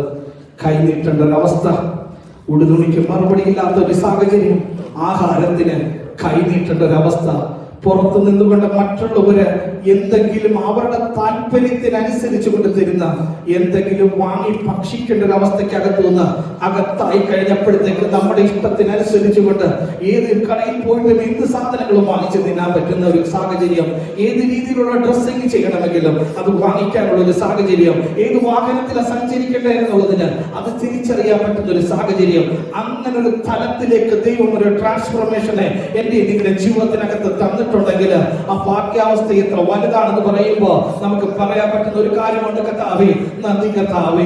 2025 ഞാൻ കടന്നു വരുമ്പോ 5 വർഷം മുന്നേ, 3 വർഷം മുന്നേ, 10 വർഷം മുന്നേ ഉള്ള ഒരു വ്യക്തിത്വമല്ല ഞാൻ ഇന്ന് പകലില്ല. അന്ന് പ്രാപിച്ചൊരു നന്മയല്ല ഞാൻ ഇന്ന് അനുഭവിക്കുന്നത്. അന്ന് കേട്ടൊരു വ്യക്തിയായിട്ടല്ല, പുതിയൊരു കാഴ്ചപ്പാട് പ്രാപിച്ചവനായി ആത്മമണ്ഡലത്തിൽ മാറുവാൻ ദൈവം എന്നെ ഇടയാക്കണമേ എന്ന് ഇന്ന് പകലിൽ പറയാൻ പറ്റുമോ? യാക്കോബിനോട് പറഞ്ഞ ഒരു സാഹചര്യം ചേർത്ത് ചിന്തിച്ചു നോക്കിക്കേ. ഈ തീയൊക്കെയോടെ നടന്നാൽ വെന്തു പോകത്തില്ല, അഗ്നിനാൽ അതിനെ ദഹിപ്പിക്കത്തില്ല. അകത്തുള്ളവന്റെ ഉള്ളിനകത്തേക്ക് വരുന്നൊരു പ്രത്യാശ അതായിരിക്കണം. കർത്താവേ, ഞാൻ അകത്തേക്ക് കയറി വന്നു കഴിഞ്ഞപ്പോ ദഹിപ്പിക്കുന്ന പിശാചിന്റെ പല പദ്ധതികളും എനിക്ക് വേണ്ടി ഉണ്ടായിരുന്നു. അതിനകത്ത് ഞാൻ കെട്ടുപോകേണ്ടതായിരുന്നു, തീർന്നു പോകേണ്ടതായിരുന്നു. പക്ഷെ എന്നെ തീയുടെ ചൂളക്കകത്തു നിന്ന് എന്നെ വിടുവിച്ചെടുത്തൊരു ദൈവത്തിന്റെ കരുതൽ പുറത്തു വരത്തില്ലെന്ന് ലോകം വിധി എഴുതിയ സാഹചര്യം, അഗ്നിജാല ദഹിപ്പിച്ചു കളഞ്ഞൊരു മണ്ഡലം, അതിന്റെ മണ്ഡലത്തിനകത്തു തന്നെ ദൈവം പുറത്തു കൊണ്ടുവന്നിട്ടുണ്ടെങ്കിൽ you are separated from everything. എല്ലാത്തിനകത്തു നിന്നും വേർപാട് പ്രാപിച്ചവനായി, എല്ലാത്തിനകത്തു നിന്നും വിടുതൽ പ്രാപിച്ചവനായി ദൈവം എന്നെ കൊണ്ടുവന്നിട്ടുണ്ടെങ്കിൽ അതൊരു ആത്മനിയോഗമാണെന്ന് ഇന്ന് പകല് ഞാൻ നിങ്ങളെ തിരിച്ചറിയുന്നു. 8ാം വാക്യത്തിനകത്തേക്ക് കടന്നു വരുമ്പം അവൻ പറയുന്നൊരു കാര്യമുണ്ട്. അവൻ കുതിച്ചെഴുന്നേറ്റ് നടന്നു തുള്ളിയും ദൈവത്തെ സ്തുതിച്ചും കൊണ്ട് അവൻ ദേവാലയത്തിനകത്തേക്ക് കടന്നു. ഇതുവരെ പ്രാപിക്കാത്തൊരു അനുഗ്രഹം അവന്റെ ജീവിതത്തിനകത്തേക്ക് വന്നപ്പോ അവൻ ദേവാലയത്തിനകത്തേക്ക് കടന്നു. അപ്പോൾ ഞാനൊരു കാര്യം ഒന്ന് ചേർന്ന് ചിന്തിച്ചു നോക്കിക്കേ. എത്ര നാളായിട്ട് അവൻ ആഗ്രഹിക്കുന്നുണ്ടായിരിക്കും ആ ദേവാലയത്തിനകം ഒന്ന് കാണണം, അകത്തേക്കൊന്ന് കടക്കണം, അതിനകത്ത് എന്താ നടക്കുന്നതെന്ന് അറിയണം, അതിനകത്ത് പ്രാപിക്കുന്ന ഒരു ദൈവ സാന്നിധ്യത്തെ വ്യക്തിപരമായി ജീവിതത്തിനകത്ത് അനുഭവിച്ചറിയണമെന്ന് പല നാഴിക ഒരു പക്ഷേ അറിഞ്ഞിട്ടുണ്ടായിരിക്കാം. ഇന്ന് പകലിൽ അതൊന്ന് ചേർന്ന് ചിന്തിച്ചു നോക്കിക്കേ. പലപ്പോഴും നാം അനുഭവിക്കാത്ത ഭാഗ്യാവസ്ഥകൾ ദൈവം നമ്മുടെ ജീവിതത്തിനകത്ത് തന്നിട്ടുള്ളപ്പോ എത്രയോ കാലങ്ങൾ നാം കണ്ടിട്ടുള്ള ഒരു സ്വപ്നത്തിന്റെ നിവൃത്തിയാണെന്ന് ഇന്ന് പകലിൽ നിന്ന് തിരിച്ചറിയണം. നാം പ്രാർത്ഥിച്ച വിഷയത്തിന് മറുപടി തന്ന ഒരു ദൈവം, ആഗ്രഹിച്ച വിഷയങ്ങൾക്കകത്ത് പൂർത്തീകരണം തന്ന ഒരു ദൈവം, ഓരോ സാഹചര്യത്തിനകത്തും അപ്പുറത്തെ സ്റ്റെപ്പ് എങ്ങനെയാണെന്ന് ചിന്തിച്ചപ്പോ ഇതിനകത്ത് ദൈവ സാന്നിധ്യം ഇറങ്ങി വന്നിട്ട് വഴി തുറന്നൊരു ദൈവ സാന്നിധ്യം. അതല്ലേ നമ്മുടെ സാക്ഷ്യം എന്ന് പറയാൻ പറ്റുന്നത്. വ്യക്തിപരമായ എത്ര സാക്ഷ്യങ്ങൾ നമുക്ക് പറയാനുണ്ട്, വ്യക്തിപരമായ എത്ര അനുഗ്രഹങ്ങളുടെ കഥ നമുക്ക് പറയാനുണ്ട്. പക്ഷെ ഇതിനകത്ത് കയറിയപ്പോഴാണ് ഇവർ തിരിച്ചറിഞ്ഞത് ഇതിനകത്ത് പ്രാപിച്ച ഒരേ ദൈവ സാന്നിധ്യമാണല്ലോ പുറത്തെ കരങ്ങൾക്കകത്തേക്ക് ഇറങ്ങി വന്നത്. ആ കരങ്ങൾക്കകത്തേക്ക് ഇറങ്ങി വന്ന ദൈവ സാന്നിധ്യത്തെ ഈ പകലിൽ അനുഭവിച്ചറിയുന്നവർക്കായി ഞാൻ കർത്താവിനെ സ്തുതിക്കുന്നു.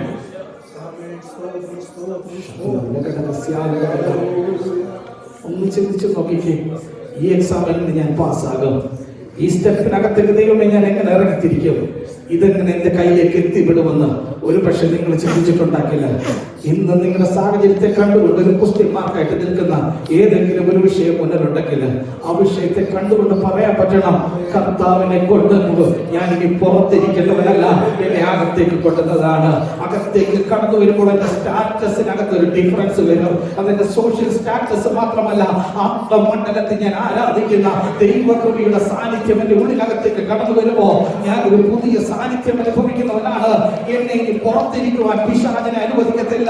ഉപേക്ഷിക്കപ്പെട്ടവനല്ല ഞാൻ, പുറപ്പുറമിൽ കളയപ്പെട്ടവനല്ല ഞാൻ അകത്തേക്ക് വരുമ്പോൾ അനുഭവിക്കുന്ന ഒരു ദൈവ സാന്നിധ്യമുണ്ടല്ലോ, അതെന്റെ ദൈവത്തിന്റെ സാന്നിധ്യത്തോട് അടുപ്പിക്കുന്നതാണ്, ദൈവകൃപയോട് അടുപ്പിക്കുന്നതാണ്, ദൈവ പദ്ധതിയോട് അടുപ്പിക്കുന്നതാണെന്ന് ഇന്ന് പകലിൽ ഒരു തീരുമാനത്തിലേക്ക് അടുത്തു വരുന്നു. ഒരു പക്ഷെങ്കില് 31-ാം തീയതി നമ്മൾ എഴുന്നേൽക്കുമ്പോൾ എല്ലാ വർഷവും കഴിയുന്നത് പോലെ ഒരു വർഷം നമ്മുടെ ജീവിതത്തിൽ നിന്ന് കഴിഞ്ഞു പോകുമ്പോൾ ആയുസിൽ ഒരു വർഷം കടന്നു പോകുന്നത് മാത്രമല്ല, ദൈവം തന്ന ഈ വർഷത്തിനകത്തെ നന്മകളെ കുറിച്ച് ഓർക്കാനായിട്ടുള്ളതാണ്. ഈ ഡിസംബർ 31 ആ ഭാഗത്തേക്ക് വരുമ്പോൾ, ഡിസംബർ മാസത്തിലേക്ക് ഞാൻ നിങ്ങൾ കടന്നു വരുമ്പോൾ, ഡിസംബർ ജനുവരി 1 ഞാൻ ചിന്തിച്ച പല കാര്യങ്ങളുണ്ട്.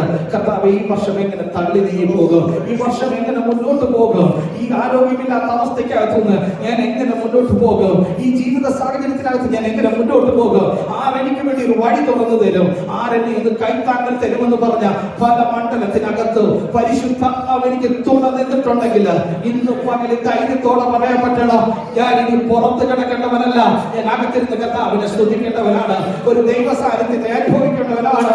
പാടിയും സ്തുതിച്ചും ദൈവത്തെ ആരാധിക്കുവാൻ അവനൊരു പ്രേരണ അവന്റെ ഉള്ളിനകത്ത് വന്നതുപോലെ ഇന്ന് പകലിനകത്ത് പറയണം, ഞാനൊരു കംഫോർട്ട് സോണിനകത്തിരിക്കുമ്പോ ദൈവത്തെ സ്തുതിപ്പാനുള്ള, ദൈവത്തിന്റെ സാന്നിധ്യത്തെ അനുഭവിക്കാനുള്ള ദൈവത്തിന്റെ വിടുതലിന്റെ ഫലമാണെന്ന് ഇന്ന് പകൽ പറയുന്നത്.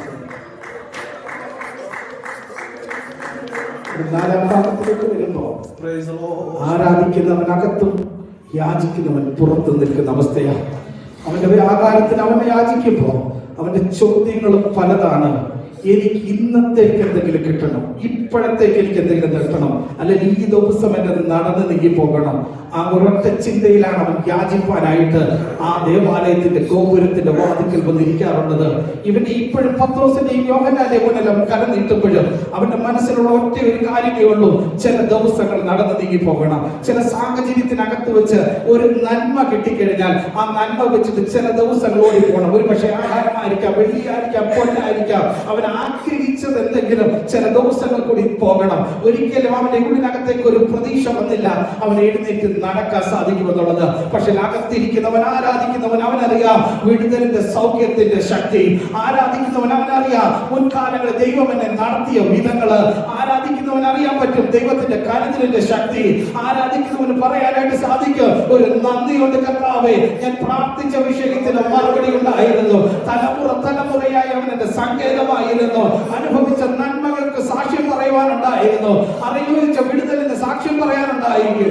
അനുഭവിച്ച ശാരീരിക സൗഖ്യത്തിന് സാക്ഷ്യം പറയാനുള്ളവരെല്ലാം അകത്തിരുന്നവന്റെ കർത്താവിനെ ആരാധിക്കുമ്പോ പുറത്തൊരു കൂട്ടരിൽ നിന്നുകൊണ്ട് പറയുക, ഇതൊക്കെ എങ്ങനെ സംഭവിക്കും? മാനസികമായിട്ട് പോലും ദൈവസന്നിധിയിൽ നിന്നാകുന്ന ഒരു സാഹചര്യമാണ് അവന്റെ മുന്നിലുള്ളത്.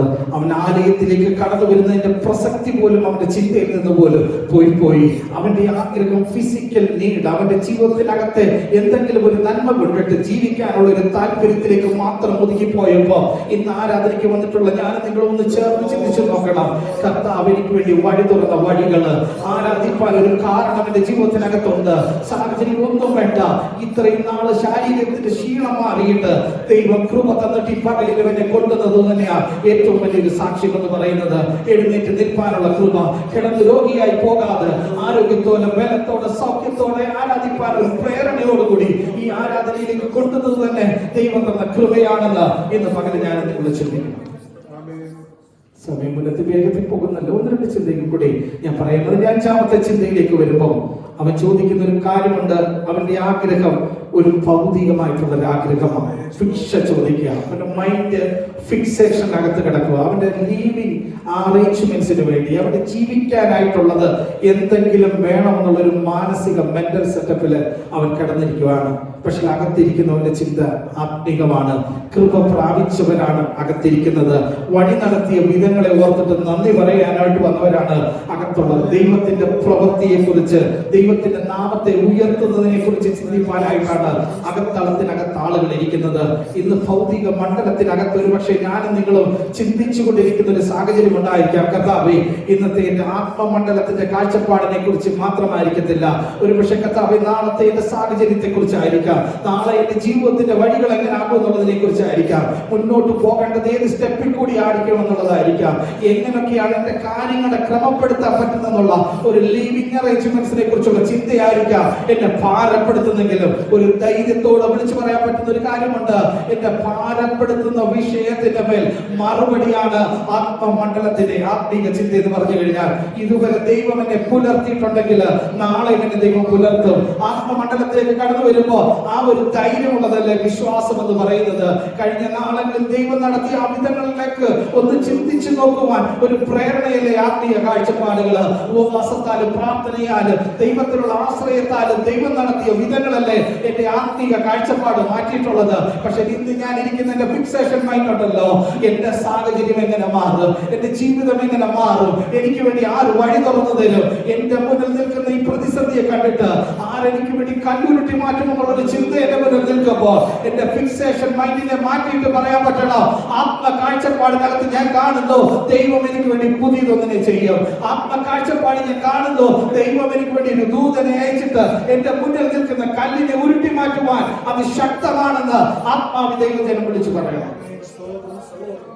അവിടെ പറയുന്ന ഭാഗങ്ങളൊന്നും ചേർന്ന് വരുമ്പോ ദൈവത്തിന്റെ നാമം, ദൈവത്തിന്റെ സാന്നിധ്യം അതാ ദേവാലയത്തിനകത്ത് ഉയർത്തുന്നത്. ഇവന്റെ ചിന്ത മൊത്തം ഭൗതികമായിട്ടുള്ളതായിരിക്കുമോ, എനിക്ക് എന്തെങ്കിലും തരാമോ, എന്നെ ഒന്ന് സഹായിക്കാമോ, എനിക്ക് വേണ്ടി എന്തെങ്കിലും ചെയ്യാമെന്നുള്ള വ്യക്തിപരമായ താല്പര്യമാണ് അകത്ത് നിൽക്കുന്നത്. അകത്ത് വരുമ്പോൾ കർത്താവേ നിനക്ക് സ്തോത്രം, കർത്താവേ നിനക്ക് നന്ദി, കർത്താവേ നിനക്ക് നീ ചെയ്ത ഉപകാരങ്ങൾക്ക് നന്ദി, നീ എനിക്ക് ചെയ്തു വേണ്ടി എനിക്ക് വേണ്ടി വഴി തുറക്കുന്നതിനായി സ്തോത്രം. ദൈവനാമത്തെ ഉയർത്തുന്ന ഒരു കൂട്ടമാണ് അകത്ത് നിൽക്കുന്നത്. പുറത്ത് നിൽക്കുന്നത് വ്യക്തിപരമായ കാര്യങ്ങൾ ചിന്തിക്കുമ്പോൾ അവിടകത്ത് വെച്ച് ഇറങ്ങി വരുന്നത് ദൈവ സാന്നിധ്യം. ഒരു പക്ഷെ ഞാനത് വിളിച്ചു പറഞ്ഞ എന്താണെന്നറിയാമോ, നമ്മുടെ മൈൻഡ് സെറ്റപ്പും നമ്മുടെ ചിന്താഗതികളും ഒന്ന് ചിന്തിച്ചെടുക്കണം. ഒരു പക്ഷെ ഇന്ന് ഞാൻ ആയിരിക്കുന്നത് കർത്താവേ എനിക്ക് വേണ്ടി ഇത് തുറക്കണമേ, എനിക്ക് വേണ്ടി ഇത് വഴി തുറക്കണമേ, എനിക്ക് വേണ്ടി ഇന്നതൊക്കെ ചെയ്യണമെന്നുള്ള ഒരു മൈൻഡ് സെറ്റപ്പിലായിരുന്നു ഞാൻ നിങ്ങൾ നിൽക്കുന്നെങ്കിൽ നാം പുറകോട്ടൊന്ന് ചിന്തിച്ചു നോക്കണം. ഈ ദൈവ സാന്നിധ്യത്തിന് വേണ്ടി ഇറങ്ങി തിരിച്ചപ്പോ, ദൈവ ശുശ്രൂഷയ്ക്ക് വേണ്ടി ഇറങ്ങി തിരിച്ചപ്പോ, ഈ രാജ്യത്തേക്ക് കടന്നു വന്നപ്പോ ഞാൻ നിങ്ങൾ ഒരു ഉടമ്പടി ചെയ്തായിരുന്നു. യാക്കോബ് പറയുന്ന ആ വാക്യം ഇവിടെ കോട്ട് ചെയ്തിട്ട് പറയാൻ പറ്റും, ദൈവമേ ഞാനോ അറിഞ്ഞില്ല നിന്റെ സാന്നിധ്യമുള്ള ഒരു സത്യം അത് തിരിച്ചറിയാൻ വയ്യാത്ത ഒരു മണ്ഡലത്തിലേക്ക് ഇന്ന് മാറിയിട്ടുണ്ടെങ്കിൽ ഇന്ന് പകലിൽ അതേ നിയോഗത്താൽ വിളിച്ചു പറയാൻ പറ്റണം, ഒരു ആത്മീക കാഴ്ചപ്പാടിലേക്ക് എന്നെ വരണമേ. ഞാൻ അറിയാതെ എനിക്ക് വേണ്ടി ഫോളോ ചെയ്തുകൊണ്ടിരുന്ന ഒരു ദൈവത്തിന്റെ നാമം, എന്നെ ഉയർത്തിയ ഒരു ദൈവത്തിന്റെ നാമം, എനിക്ക് വേണ്ടി ഇറങ്ങി വന്ന ഒരു ദൈവത്തിന്റെ നാമം, എനിക്ക് വേണ്ടി എല്ലാ വഴികൾക്കകത്ത് വെച്ചോ എനിക്ക് വേണ്ടി സ്റ്റെപ്പ് എടുത്തു വെച്ച ഒരു ദൈവനാമം, ആ നാമത്തിലേക്ക് എന്നെ കൊണ്ടുവന്നതിനായി സ്തോത്രം. ആ ഒരു ആത്മീക കാഴ്ചപ്പാടിനകത്തേക്ക് ഞാൻ നിങ്ങളെ കടന്നു വരട്ടെ. എന്റെ ചിന്താഗതികൾ ഒന്ന് മാറുവാൻ എന്റെ മേലൊരു വിടുതലിന്റെ കരം നീട്ടണമേ. എന്റെ ചിന്താഗതികൾ ഒന്ന് മാറുവാൻ എന്റെ ശരീരത്തോട് ഇടപെടണമേ. എന്റെ ചിന്താഗതികൾ മാറുവാൻ എനിക്കൊരു സൗഖ്യം തരണമേ. എന്റെ ചിന്താഗതി ഒന്ന് മാറുവാൻ എന്റെ ജീവിതത്തിന്റെ ആ ഫലത്തെ ഒന്ന് മാറ്റണമെന്നുള്ള ഒരു ചിന്തയിലേക്ക് കടന്നു വരട്ടെ. ആറാമത്തെ ചിന്തയിലേക്ക് കടന്നു വരുമ്പോ ഇവന്റെ ജീവിതത്തിന്റെ സാഹചര്യത്തെ നോക്കുമ്പോ ഇവനൊരു വികലാംഗനാണ്. അവന്റെ പേരിനകത്ത് തന്നെ ഒരു ഡിസേബിൾഡ് പേഴ്സൺ, ഡിപെൻഡന്റ് പേഴ്സൺ നിന്ന് അവൻ അറിയാതെ അവനെ ഫോളോ ചെയ്തു വരികയാണ്. ഓരോ കാലങ്ങളായിട്ട് സാഹചര്യങ്ങൾ വരുമ്പോൾ 4-22 വാക്യത്തിലേക്ക് വരുമ്പോൾ അവിടെ പറയുന്നത് 40-ലധികം വർഷമായിട്ട് അവൻ മുടന്തനായി നിന്ന് കടന്നു. ഏറ്റവും വലിയൊരു അത്ഭുതം, കാലപ്രായാധിക്യം കൊണ്ട്, കാലത്തിന്റെ ഘട്ടം കൊണ്ട് ഏറ്റവും വലിയൊരു അത്ഭുതമാണ് അവിടെ കാണുന്നത്. ദീർഘനാളുകളായിട്ട് 40 വർഷമായിട്ട് അനുഭവിച്ച ഒരു നിന്ദയുണ്ടല്ലോ, 40 വർഷമായിട്ട് അവൻ ഫോളോ ചെയ്ത ഒരു പരിഹാസമുണ്ടല്ലോ, പേര് കൊണ്ടുപോലും. 2-ാം വാക്യത്തിനകത്ത് കാണുന്നുണ്ട്, അമ്മയുടെ ഗർഭത്തിൽ ഉദ്ധാരിക്കുന്ന ആ സമയം മുതൽ മുടന്തനായ ഒരുവൻ. അവന്റെ സാഹചര്യം നോക്കിയേ, 40 വർഷം തുടർമാനമായിട്ട് ജന്മം കൊണ്ട് ഇതുവരെ ആയിരിക്കുന്ന സാഹചര്യം വരെയും എഴുന്നേൽപ്പാൻ കഴിവില്ലാത്ത ഒരുവന്റെ മേൽ ദൈവ സാന്നിധ്യം ഇറങ്ങി വന്നു കഴിഞ്ഞപ്പോ അവനൊരു വിസ്മയമായി മാറുവാനായിട്ട് ഇടയായിത്തീർന്നു. അവിടെ പറഞ്ഞിരിക്കുന്നത് 10-ാം വാക്യത്തിലേക്ക് വരുമ്പോൾ അവിടെ പറഞ്ഞിരിക്കുന്ന അവനൊരു വിസ്മയമായി മാറുവാനായിട്ട് ഇടയായിത്തീർന്നു. ഒന്ന് മാറി ചിന്തിച്ചു നോക്കിക്കേ, അകത്തിരിക്കുന്നവൻ നിന്നെ അനുഭവിക്കുന്നവനല്ല, അകത്തിരിക്കുന്നവൻ ഒരു വിസ്മയമാണ്. ഇന്ന് പകലിൽ എന്നെ നിങ്ങളെ നോക്കിക്കൊണ്ട് പലരും ചോദിക്കുന്ന ഒരു ചോദ്യമുണ്ട്, ഇന്നലത്തെ ഇന്നാരല്ലേ, ഇന്നപ്പന്റെ മകനല്ലേ, ഇന്ന കുടുംബത്തിൽ പിറന്നവനല്ലേ, നിന്റെ ജീവിതത്തിനകത്ത് എന്താ ഇങ്ങനെ ഒരു മാറ്റത്തിന്റെ കാരണം വന്നത്? ഒരുമിച്ച് ഒറ്റക്കാര്യം വിളിച്ചു പറയാൻ പറ്റും, പ്രാർത്ഥിച്ചതിന്റെ മറുപടിയാണ്, ആരാധിച്ചതിന്റെ മറുപടിയാണ്, ദൈവം എന്റെ ജീവിതത്തിൽ വരുത്തിയ മാറ്റത്തിന്റെ മറുപടിയാണ്. വ്യക്തിപരമായി ഒന്നും നേട്ടവുമില്ല, വ്യക്തിപരമായി പറയാൻ ഒരു കാര്യവുമില്ല. പക്ഷെ ഒരു കാര്യം ഉറപ്പാണ്, എന്റെ നിന്ദയെ മാറ്റിയൊരു ദൈവം എനിക്ക് വേണ്ടി ഉയരത്തിലുണ്ട്. എന്റെ കാഴ്ചപ്പാടിൽ എന്റെ ജീവിതത്തിന്റെ രീതികളെ മാറ്റിയ ഒരു ദൈവം എനിക്ക് വേണ്ടി ഉയരത്തിലുണ്ടെന്ന് ചേർന്ന് വരാൻ പറ്റുമോ? പറയുന്നത് മുടന്തനാണ്, പക്ഷെ ദൈവം അവന്റെ ഉള്ളിനകത്തേക്ക് വന്നു കഴിഞ്ഞപ്പോ അവൻ പറയുന്ന ഒരു കാര്യമുണ്ട്, അവൻ തുള്ളിയും ചാടിയും ദൈവത്തെ സ്തുതിച്ചു. ഏത് മണ്ഡലത്തിനകത്താണോ ഞാൻ നിന്നെ അനുഭവിച്ചത്, ഏത് മണ്ഡലത്തിനകത്താണോ ഞാൻ പരിഹാസം അനുഭവിച്ചത്, ഏത് മണ്ഡലത്തിനകത്താണോ ശത്രുവിനെ ഇരുത്തിയിരുന്നത്, പക്ഷെ അവിടുന്ന് ഞാൻ എഴുന്നേറ്റ് തുള്ളുവാനുള്ള ഒരു കൃപയുടെ മേൽ ചൊരിഞ്ഞു. എഴുന്നേറ്റ് ചാടുവാനുള്ള ഒരു കൃപയുടെ മേൽ തന്നു. മറ്റുള്ളവരുടെ മുന്നിൽ ഒരു എടുത്തു പറയേണ്ട ഒരു എക്സാമ്പിൾ ആയിട്ട് മാറുവാൻ ദൈവം എന്നെ കോട്ട് ചെയ്തിട്ടുണ്ടെങ്കിൽ അതാണ് എന്റെ ജീവിതത്തിന്റെ സൗഭാഗ്യമെന്ന് ഇന്ന് പകരം ഞാൻ നിങ്ങൾ തിരിച്ചറിയുവാനായിട്ട് ഇടയായി തീരണം. ഒരു സോഷ്യൽ സ്റ്റാറ്റസ് മാറിയവനായി, പ്രിവിലേജ് മാറിയവനായി, കുടുംബത്തിന്റെ മുന്നിൽ ഇങ്ങനത്തെ ഇല്ലാതെന്ന് പറയുമ്പോ അതിന്റെ അഡ്രസ്സിനകത്ത് പോലും ഒരു വ്യത്യാസം വരുത്തിയ ഒരു ദൈവിക മണ്ഡലമാണെന്ന് ഇന്ന് പകരം ഞാൻ നിങ്ങൾ അനുഭവിച്ചറിയണം. അതിന് അനവധി തെളിവുകളും അനവധി ചിന്തകൾ നമുക്ക് കാണാനായിട്ട് സാധിക്കും. അസാധാരണമായി ദൈവപ്രവൃത്തിയാണ് അതിന്റെ ഏറ്റവും വലിയ തെളിവ് എന്ന് പറയുന്നത്. പൗലോസ് മെലിക്കാ ദ്വീപിനകത്തേക്ക് കടന്നു കയറി കഴിഞ്ഞപ്പോൾ ബർബരന്മാർ അസാധാരണമായ അവർക്ക് വേണ്ടി മനസ്സരിഞ്ഞിട്ട് അവരെ ചേർത്ത് നിർത്തുവാൻ കാണിച്ചു കഴിഞ്ഞപ്പോൾ, അതിനകത്തുനിന്ന് ഒരാളിനെ അവന്റെ കൈകൾ ചുറ്റിക്കഴിഞ്ഞു കഴിഞ്ഞപ്പോൾ, അവൻ അതിനെ കുടഞ്ഞു കഴിഞ്ഞപ്പോൾ അതിന് മുന്നുള്ള പദങ്ങളാണ് പറയുന്നത്. വാസ്തവമായി ഇവനൊരു കൊലപാതകനാണ്, നീതിദേവി പോലും അവനെ കൈവിട്ടെന്ന് പറഞ്ഞ് അവനെ നിന്ദിച്ചൊരു മണ്ഡലത്തിനകത്തുനിന്ന് ദൈവത്തിന്റെ വിടുതൽ അവൻ അനുഭവിച്ചു കഴിഞ്ഞു കഴിഞ്ഞപ്പോ അവൻ നിന്നയല്ല, വാസ്തവമായി ഇവനൊരു ദേവൻ എന്ന് പറഞ്ഞതുപോലെ ആ വേളിങ്ങിനകത്ത് പോലും അവന്റെ സോഷ്യൽ സ്റ്റാറ്റസിനകത്ത് പോലും ഒരു ദൈവപ്രവൃത്തി വെളിപ്പെട്ടു വന്നതുപോലെ ഇന്ന് പകലിൽ എനിക്ക് നിങ്ങൾക്ക് പറയാൻ പറ്റുന്ന ഒരൊറ്റ കാര്യമുണ്ട്. ദൈവം എന്റെ സ്റ്റാറ്റസ് മാറ്റി, മനുഷ്യൻ എന്നെ കണ്ടുകൊണ്ട് കണ്ട ആ കാഴ്ചപ്പാടിനെ മാറ്റി, മനുഷ്യന്റെ ജീവിതത്തെ വിധിയെഴുത്തുകളെ ദൈവം മാറ്റി. ഇന്നും പകലില്ലാതെ ഒരൊറ്റ കാര്യം ഒരു സാക്ഷ്യമായിട്ട് പറയാൻ പറ്റുമെങ്കിൽ എന്റെ നിന്ദയെ മാറ്റുന്ന ഒരു ദൈവം എനിക്ക് വേണ്ടിയുണ്ട്, എന്റെ പരിഹാസത്തെ മാറ്റുന്ന ഒരു ദൈവം എനിക്ക് വേണ്ടിയുണ്ട്. അത് കഴിഞ്ഞ കാലങ്ങളിലെ പാസ്റ്റ് എക്സ്പീരിയൻസ് മാത്രമല്ല, ഈ പ്രസന്റിലും നാളത്തെ ഫ്യൂച്ചറിനകത്തും എനിക്ക് വേണ്ടി പ്രവർത്തിപ്പാൻ എന്റെ ദൈവശക്തനാണെന്ന് ഉറച്ച ധൈര്യത്തിലേക്ക് ഇന്ന് പകലിൽ കടന്നു വരട്ടെ. അങ്ങനെ ചിന്തിക്കുമ്പോൾ ഒരു കാര്യം കൂടി ചേർത്ത് ചിന്തിച്ചു നോക്കണം. നാളെ എന്റെ മുന്നിൽ നിൽക്കുന്ന ഒരു തടസ്സമാണ് ഇന്നത്തെ എന്റെ ആത്മകാഴ്ചപ്പാടിന്റെ വ്യത്യാസമെങ്കിൽ അതെന്റെ വ്യക്തിപരമായ ജീവിതത്തിന്റെ പ്രശ്നമാണ്. ഒന്നുകൂടെ ചേർത്ത് ചിന്തിച്ചു നോക്കിയാൽ പല നാളുകൾ പ്രാർത്ഥിച്ചിട്ട് പല വിഷയങ്ങൾക്ക് നമുക്കുണ്ടായിരുന്നു. എന്റെ ചെറുപ്പത്തിലൊക്കെ ഞാൻ ആയിരിക്കുന്ന സ്ഥാനങ്ങളിലൊക്കെ എന്റെ പാത്രമൊക്കെ ഇരുന്നിട്ട് പ്രാർത്ഥിച്ചിട്ട് ദൈവമേ നാളെ എനിക്ക് വേണ്ടി ഒരു വഴി തുറക്കണമേ, നാളെ ഈ സാഹചര്യത്തിന് ഒരു വ്യത്യാസം വരണമെന്ന് പ്രാർത്ഥിക്കുമ്പോൾ അറിയാത്ത മനുഷ്യർ അതാത് സമയത്ത് ആവശ്യത്തിനുള്ള തുക കയ്യിൽ പൊതിഞ്ഞുകൊണ്ട് കൊടുക്കുന്ന ഒരു കാലഘട്ടത്തെ കുറിച്ച് എന്റെ ജീവിതത്തിനകത്ത് എക്സ്പീരിയൻസ് എനിക്ക് പറയാനായിട്ട് സാധിക്കും. അൺഎക്സ്പെക്ടഡ് ആയിട്ടുള്ള, അൺകണ്ടീഷണൽ ആയിട്ടുള്ള ദൈവത്തിന്റെ കാര്യത്തിൽ ഞാൻ കണ്ടിട്ടുള്ളതാണ്. അങ്ങനെയാണ് ഇന്ന് പകലിലും നാളെയുടെ കാര്യത്തെ ചോദിച്ചുകൊണ്ട് ഇന്ന് പകലിൽ ഞാൻ നിങ്ങൾ ഒരു അൺഎക്സ്പെക്ടഡ് ആയിട്ടുള്ള, എനിക്ക് വേണ്ടി അസാധാരണമായിട്ടുള്ള ഒരു ദൈവപ്രവൃത്തി വെളിപ്പെട്ടു വരും. അതെന്റെ നിന്ദയെ തുടച്ചു നീക്കുന്നതാ, അതെന്റെ പരിഹാസത്തെ തുടച്ചു നീക്കുന്നതാ, അതെന്റെ ജീവിതത്തിനകത്ത് നാളെയുടെ ദിവസങ്ങളിൽ ഓടുവാൻ പ്രേരണ തരുന്നതാണെന്നുള്ള, വിസ്മയമായിട്ട് എന്നെ മാറ്റുവാൻ കഴിവുള്ളതാണെന്നുള്ള ആത്മചിന്തയിനകത്തേക്ക് കടന്നു വരട്ടെ. ഏഴാമത്തെ ചിന്തയിലേക്ക് വരുമ്പോ അവിടെ പറഞ്ഞിരിക്കുന്നത് അവരെ ഇരുത്തിയിരുന്നൊരു മണ്ഡലം കാണാനായിട്ട് സാധിക്കും. ഇന്ന് പകലിൽ ഞാൻ നിങ്ങളും ഇരുത്തിയിരിക്കുന്ന ചില മണ്ഡലമുണ്ട്. പക്ഷെ പരിശുദ്ധ അവനോട് പറയുന്നത് എഴുന്നേൽപ്പിക്കുന്ന ഒരു മണ്ഡലത്തെ കുറിച്ച് പറയാനായിട്ടാണ്. ഡിഫറൻസ് ഈസ് ലൈക്ക് ഒരു കാര്യത്തെ കാലഘട്ടത്തിന്റെ സാഹചര്യങ്ങളെ നോക്കിക്കൊണ്ട് എന്നെ അവിടെ ഇരുത്തിയ പൈശാചിക മണ്ഡലത്തിന്റെ മേൽ എന്നെ പിടിച്ചെഴുന്നേൽപ്പിക്കുന്ന ദൈവകൃപയെ കുറിച്ചായിരിക്കും പറയാൻ പറ്റുന്നത്. അത് ഏത് മണ്ഡലത്തിനകത്താണ് പിശാചിനെ ഇരുത്തിയിരിക്കുന്നത് എഴുന്നേൽപ്പിക്കുവാൻ അവൻ കൃപ തരുന്ന ഒരു ആത്മമണ്ഡലത്തെ കുറിച്ച് വിളിച്ചു പറയാനായിട്ട് പറയുന്നത്. എനിക്ക് വേണ്ടി ഒരുക്കിയിരിക്കുന്ന നിത്യതയെ കുറിച്ച് പറയുവാനായിട്ട്, എനിക്ക് വേണ്ടി ഒരുക്കിയിരിക്കുന്ന വിടുതലിനെ കുറിച്ച് പറയുവാനായിട്ട്, ഈ ശരീരത്തെ എന്നെ തളർത്തിക്കളഞ്ഞാൽ, എന്റെ മനസ്സിനെ തളർത്തിക്കളഞ്ഞാൽ, എന്റെ സാഹചര്യത്തെ തളർത്തിക്കളഞ്ഞാൽ, എന്റെ ജീവിതത്തിന്റെ വഴികളെ പിശാച് അടച്ചു കളഞ്ഞാൽ, അതിന്റെ മുന്നിലും എനിക്ക് വേണ്ടി തുറക്കുന്ന അസാധാരണമായ ദൈവത്തിന്റെ കരമുണ്ടെന്ന് ആത്മാവ് ഞാൻ ദൈവജനത്തോട് വിളിച്ചു പറയുന്നു. പരിധികളില്ലാതെ വഴികളെ അടച്ചു വെച്ചിരിക്കുന്ന പൈശാചിക മണ്ഡലത്തിന്റെ മേൽ ലിമിറ്റ് ചെയ്തു വെച്ചിരിക്കുന്ന, റിസോഴ്സസിനെ ലിമിറ്റ് ചെയ്തു വെച്ചിരിക്കുന്ന, എന്റെ മുന്നോട്ടുള്ള എല്ലാ ജീവിത സാഹചര്യങ്ങളെയും ലിമിറ്റ് ചെയ്തു വെച്ചിരിക്കുന്ന ആ പൈശാചിക മണ്ഡലത്തിന്റെ മേൽ ഇന്ന് പകലിൽ പറയാൻ പറ്റണം, എന്നെ എഴുന്നേൽപ്പിക്കുന്ന ഒരു ദൈവത്തിന്റെ കൃപയുണ്ട്. വിളിച്ചു പറയാൻ പറ്റുമോ? ആത്മനിയോഗത്തെ പറയാൻ പറ്റുമോ? ചില നാളുകൾ എന്നെ ഇരുത്തിയിരുന്ന ചില മണ്ഡലങ്ങളുണ്ട്. ഇന്ന് പകലിൽ ആരാധനയ്ക്ക് കടന്നു വരുമ്പോ എന്നെ ഭാരപ്പെടുത്തിയ ചില മണ്ഡലങ്ങളുണ്ട്.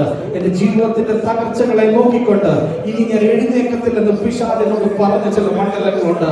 ഒരു പ്രാവശ്യം കൂടെ ഞാൻ പറയുന്നത്, ആ ഇരുത്തിയിരിക്കുന്ന മണ്ഡലത്തിൽ നിന്ന് എഴുന്നേൽപ്പിക്കാൻ ഒരു ദൈവ സാന്നിധ്യം ഉണ്ടെന്ന, ഇരുത്തിയിരിക്കുന്ന മണ്ഡലത്തിനകത്ത് തന്നെ എഴുന്നേൽപ്പിച്ചിട്ട് തുള്ളിയും ചാടിയും കർത്താവിനെ സ്തുതിക്കുന്ന ഒരു മണ്ഡലത്തിനകത്തേക്ക് മാറ്റുവാൻ ദൈവത്തിന് പദ്ധതി ഉണ്ടെന്നുള്ളതാണ് ആത്മനിയോഗത്താൽ വിളിച്ചു പറയാൻ പറ്റുന്നത്. പറയുന്ന സാഹചര്യം എന്നെ ഇരുത്തിയിരുന്ന മണ്ഡലമുണ്ട്. അത് ഞാൻ നിങ്ങളൊന്ന് ചിന്തിച്ചു നോക്കിക്കേ. എന്നെ മുന്നോട്ട് വിടത്തില്ലെന്ന് പറയുന്നതാ എന്നെ ഇരുത്തിയിരിക്കുന്ന മണ്ഡലങ്ങൾ. ഞാൻ ഇത് പ്രാപിക്കത്തില്ലെന്ന് പറയുന്നതാ എന്നെ ഇരുത്തിയിരിക്കുന്ന മണ്ഡലങ്ങൾ. ഞാൻ എഴുന്നേക്കാതെ എന്റെ സാഹചര്യങ്ങൾ കൊണ്ട് ഇതിനപ്പുറത്തേക്ക് ഒരു മൂവ്മെന്റ് ഇല്ലെന്ന് പറയുന്നതാ എന്നെ ഇരുത്തിയിരിക്കുന്ന മണ്ഡലം. എന്നെ ബ്ലോക്കേജ് പോലെ ഇതിനപ്പുറത്ത് എന്താ നടക്കുന്നതെന്നറിയാതെ എനിക്കോ കോട്ട പോലെ ഒരു പിശാചിന്റെ ഒരു മറവ് എന്റെ മുന്നിൽ വെച്ചിട്ട് നിന്റെ മുന്നിൽ ഒരുക്കിയിരിക്കുന്ന നന്മ എന്താണെന്നോ, മുന്നിൽ ഒരുക്കിയിരിക്കുന്ന ദൈവിക പദ്ധതി എന്താണെന്നോ കാണാൻ കഴിയാതെ വന്ന ഒരു ബ്ലോക്കേജ് പോലെ അടച്ചു വെച്ചിരിക്കുന്ന ഒരു മണ്ഡലമായിരിക്കാം ഒരു പക്ഷേ എന്റെ മുന്നിലുള്ളത്. എന്നാൽ ആത്മനിയോഗത്താൽ പറയുന്നു, അതിനെ പൊളിച്ചിട്ട് കരം സ്പർശിക്കുമ്പോൾ, അപ്പോസ്തലന്മാരുടെ കരം എന്റെ മേൽ കടന്നു വരുമ്പോ എന്നെ ഉയർത്തി എഴുന്നേൽപ്പിക്കുന്ന ഒരു ദൈവകൃപയെ കുറിച്ചാണ് പറയാൻ പറ്റുന്നത്. അങ്ങനെ ഒരു കൃപയ്ക്ക് വേണ്ടി ഈ പകല് നമുക്ക് പ്രാർത്ഥനയോടെ ആയിരിക്കാം. ഉറയ്ക്കാത്തൊരു കാലും ഉറയ്ക്കാത്തൊരു നരിയാണിയുമാണെങ്കിലും അതിനെ ഉറപ്പിക്കുന്ന ഒരു ദൈവത്തിന്റെ കരുതലിനെ കുറിച്ചാണ് പറയാൻ പറ്റുന്നത്. എന്നെ സ്ഥിരപ്പെടുത്താത്ത, അൺസ്റ്റേബിൾ ആയിട്ടുള്ള, എന്റെ മുന്നോട്ട് ഒരു സാഹചര്യങ്ങൾ കൊണ്ട് എന്നെ ഉറപ്പിക്കുവാൻ കഴിയാതെ മാറി മാറി എന്റെ ജീവിതത്തിനകത്ത് പ്രശ്നങ്ങൾ കൊണ്ടുതരുന്ന ഒരു സാഹചര്യം മാറുമ്പോൾ വേറൊരു സാഹചര്യം ക്രിയേറ്റ് ആകുന്നത് പോലെ ഒന്ന് മാറി ജീവിതത്തിനകത്ത് പ്രതികൂലങ്ങൾ കടന്നു വരുന്ന, ഒന്ന് മാറി പ്രതിസന്ധികൾ കടന്നു വരുന്ന ഒരു പൈശാചിക മണ്ഡലത്തിനകത്ത് എന്നെ ഇരുത്തിയിരിക്കുമ്പോൾ എന്നെ എഴുന്നേൽപ്പിക്കുവാൻ ഒരു ദൈവത്തിന്റെ കൃപയുണ്ടെന്ന് ഇന്ന് പകൽ ദൈവജനത്തോട് ഞാൻ വിളിച്ചു പറയുന്നു. ആ ഒരു കൃപ ഇന്ന് പ്രാപിക്കുന്ന ദിവസമാക്കി മാറണം. ആ ഒരു സാഹചര്യം വരും ദിവസങ്ങളിൽ അനുഭവിക്കുന്ന ഒരു ദിവസമാക്കി മാറണം. എന്നെ എഴുന്നേൽപ്പിക്കത്തില്ലെന്ന് ആര് നിനക്കെതിരെ വിധി എഴുതുന്നോ, എഴുന്നേൽപ്പിക്കത്തില്ലെന്ന് ആര് സാഹചര്യത്തെ മുന്നിൽ ക്രിയേറ്റ് ചെയ്യുന്നോ, അതിന്റെ മുന്നിൽ ഒരു ദൈവത്തിന്റെ കരം എനിക്ക് വേണ്ടിയുണ്ട്. അത് ഈ ആരാധന മധ്യത്തിൽ ദൈവ സാന്നിധ്യം അനുഭവിക്കുന്നതിനായി സ്തോത്രം ചെയ്യാൻ പറ്റുമോ?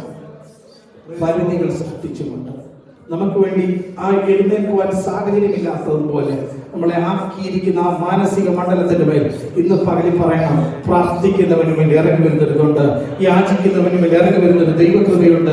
എഴുന്നേൽപ്പിക്കാൻ സഹായിക്കുന്ന ഒരു ആത്മമണ്ഡലമുണ്ട്. അതൊരു പക്ഷെ ഞാൻ അറിയാത്തൊരു മണ്ഡലമായിരിക്കാം. ആ മണ്ഡലത്തിനകത്ത് വെച്ച് പരിശുദ്ധാത്മാവ് എനിക്ക് വേണ്ടി തുണ നിൽക്കുമെന്ന് ഈ പകലിൽ ഞാൻ നിങ്ങൾ വിശ്വസിക്കണം. ഇനി ഞാൻ വായിച്ച ഭാഗം കൂടി പറഞ്ഞുകൊണ്ട് ഒരു ദൈവാലോചന കൂടി പറഞ്ഞിട്ട് ഞാൻ അവസാനിപ്പിക്കാം. അവിടെ പറയുന്നു, വായിക്കാമോ? 6 വാക്യം. അപ്പോൾ പത്രോസ്, വെള്ളിയും പൊന്നും എനിക്കില്ല, എനിക്കുള്ളത് നിനക്ക് തരുന്നു, നസ്രയനായ യേശുക്രിസ്തുവിന്റെ നാമത്തിൽ നടക്ക എന്ന് പറഞ്ഞ് അവനെ വലങ്കൈക്ക് പിടിച്ച് എഴുന്നേൽപ്പിച്ചു.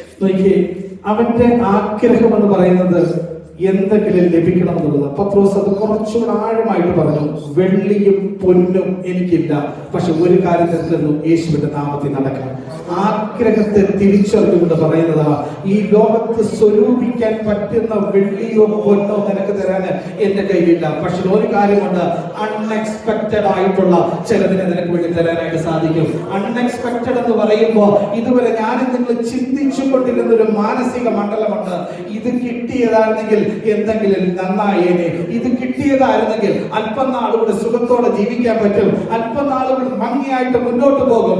സ്വരൂപിച്ചു കൂട്ടുന്നത് ഒന്നിനെ കുറിച്ചല്ല ഈ പകലിൽ പറയാൻ പറ്റുന്നത്, ഇതുവരെ അനുഭവിക്കാത്ത ഒരു ദൈവ സാന്നിധ്യത്തെ കുറിച്ചാണ്. നിന്നെ കുറിച്ച് എൽട്ടിമേറ്റ് ആയിട്ട് 40 വർഷം അനുഭവിക്കാത്ത ഒരു വിടുതലിനെ കുറിച്ച് പറയുവാനായിട്ടാണ് എനിക്ക് നിയോഗമുള്ളത്. ഈ 40 വർഷം നീ കടന്നുപോയ സാഹചര്യത്തെ ഒറ്റ സെക്കൻഡ് കൊണ്ട് മാറ്റുവാൻ കഴിവുള്ള ഒരു ദൈവത്തിന്റെ കരുത്തിനെ കുറിച്ചാണ് വിളിച്ചു പറയാൻ പറ്റുന്നത്. പത്രോസ് അവിടെ വിളിച്ചു പറഞ്ഞത് അതേ ആത്മനിയോഗത്താൽ ഞാൻ നിങ്ങളോട് ചേർന്ന് വിളിച്ചു പറയുന്നു. ചില വർഷങ്ങളായിട്ട് അനുഭവിച്ച മാനസിക ഭാരത്തിന്റെ മേൽ ഒരു ദൈവത്തിന്റെ കരം ഇറങ്ങി വരുന്നുണ്ട്. അത് ഈ ഡിസംബർ മാസം 2025 ആ മാസത്തിൽ വിളിച്ചു പറയാൻ പറ്റും. ഞാൻ ജനിച്ചപ്പോൾ തൊട്ട് ഞാൻ അനുഭവിക്കുന്ന ഒരു നിന്ദയുണ്ടല്ലോ, ജനിച്ചപ്പോൾ തൊട്ട് ഭാരമായി നിൽക്കുന്ന ഒരു ഭാരമുണ്ടല്ലോ. ആളുകൾ എന്നെ കാണുമ്പോൾ ഇവനെ ചുമക്കണമെന്ന് പറയുന്ന ആ മനോഭാവത്തിന്റെ മുന്നിൽ നിന്നുകൊണ്ട് ഒരു ദൈവത്തിന്റെ കരം എനിക്ക് വേണ്ടി ഇറങ്ങി വരുന്നുണ്ട്. ഒരുപക്ഷെ ഞാനും നിങ്ങളും പോലും അത് പ്രതീക്ഷിക്കുന്നില്ല. ഈ ആരാധന മധ്യത്തിൽ പോലും അത് സംഭവിക്കുമെന്നുള്ള ചോദ്യചിഹ്നമായി നിൽക്കുമ്പോൾ ആത്മാവിൽ എനിക്ക് നിങ്ങളോട് വിളിച്ചു പറയാൻ പറ്റും, എന്റെ സ്വരൂപിച്ചു വെക്കുന്ന ക്ഷേമത്തിന്റെ കാലത്തെ കുറിച്ചാണ്. കരം പ്രാപിക്കുന്ന ദൈവജനത്തിനായി സ്തോത്രം ചെയ്യുന്നു. അവിടെ പറയുന്ന ആ ഭാഗങ്ങളോട് ചേർന്ന് ചിന്തിച്ചു വെക്കുമ്പോൾ രണ്ടാമത് അവിടെ പറയുന്നത് വെള്ളിയും പൊന്നും എനിക്കില്ല എന്ന് പറയുമ്പോൾ അവിടെ പറയുന്നത് ഇതുവരെ നീ മറ്റുള്ളവരിൽ നിന്ന് പ്രാപിച്ചിട്ടുള്ളത് എനിക്ക് തരാനില്ല, എനിക്ക് തരാനുള്ളത് ഒരു പുതിയതാണ്. എന്റെ ചിന്തയും അത് തന്നെയാണ്.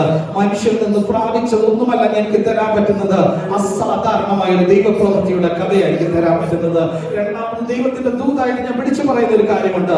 ഇതുവരെ നീ കണക്ക് കൂട്ടി വെച്ചിരുന്നതിന്റെ കണക്കൂട്ടലുകൾക്ക് അപ്പുറമായി, ഇതുവരെ ചിന്തിച്ചു കൂട്ടി വെച്ചിരിക്കുന്ന ചിന്തകൾക്കപ്പുറമായി ദൈവത്തിന് പുതിയതായിട്ട് നിന്റെ മേൽ തരാനുണ്ട്. അത് നീ ആഗ്രഹിക്കുന്നതിനപ്പുറമായി, ചിന്തിക്കുന്നതിനപ്പുറമായി ഈ 2025 വരെ കണ്ടുകൊണ്ട് ചിന്തിച്ച് കണക്ക് കൂട്ടി പ്രാപിക്കുമെന്ന് ചിന്തിച്ചതൊന്നല്ല, പുതിയതായിട്ടൊന്നിനെ തരാനാണെന്ന് ആ ദൈവജനത്തോട് ഞാൻ വിളിച്ചു പറയുന്നു. ആ ഒരു സാക്ഷ്യത്തിലേക്ക്, ആ ഒരു അനുഭവത്തിലേക്ക് നിങ്ങൾക്ക് കടന്നു വരാൻ പറ്റുമോ? ഇതുവരെ പ്രാപിക്കാത്തൊന്നിനെ ദൈവം എനിക്ക് വേണ്ടി കരുതി വെച്ചിട്ടുണ്ട്. അതെന്റെ ചിന്തയ്ക്കകത്ത് പോലുമില്ല, എന്റെ മാനസിക മണ്ഡലത്തിനകത്ത് പോലും അത് കടന്നു വന്നിട്ടില്ല. പക്ഷെ അപ്പോസ്തലൻ വിളിച്ചു പറഞ്ഞൊരു കാര്യമുണ്ട്, നീ ചിന്തിച്ചതിനപ്പുറമായിട്ടുള്ള പുതിയ ദൈവത്തിനെ തരുവാൻ എനിക്ക് വരാനായിട്ട് പറ്റും. അത് ഇതുവരെയുള്ള എന്റെ ലൈഫ് സ്റ്റൈലിനെ, എന്റെ ജീവിത ചക്രത്തെ, ജീവിത സാഹചര്യത്തെ മാറ്റുവാൻ കഴിവുള്ളതൊന്നാണെന്ന് ഇന്ന് പകരം ഞാൻ ആത്മാവിൽ വിളിച്ചു പറയുന്നു. ആ ഭാഗം ഞാൻ അവസാനിപ്പിക്കുക.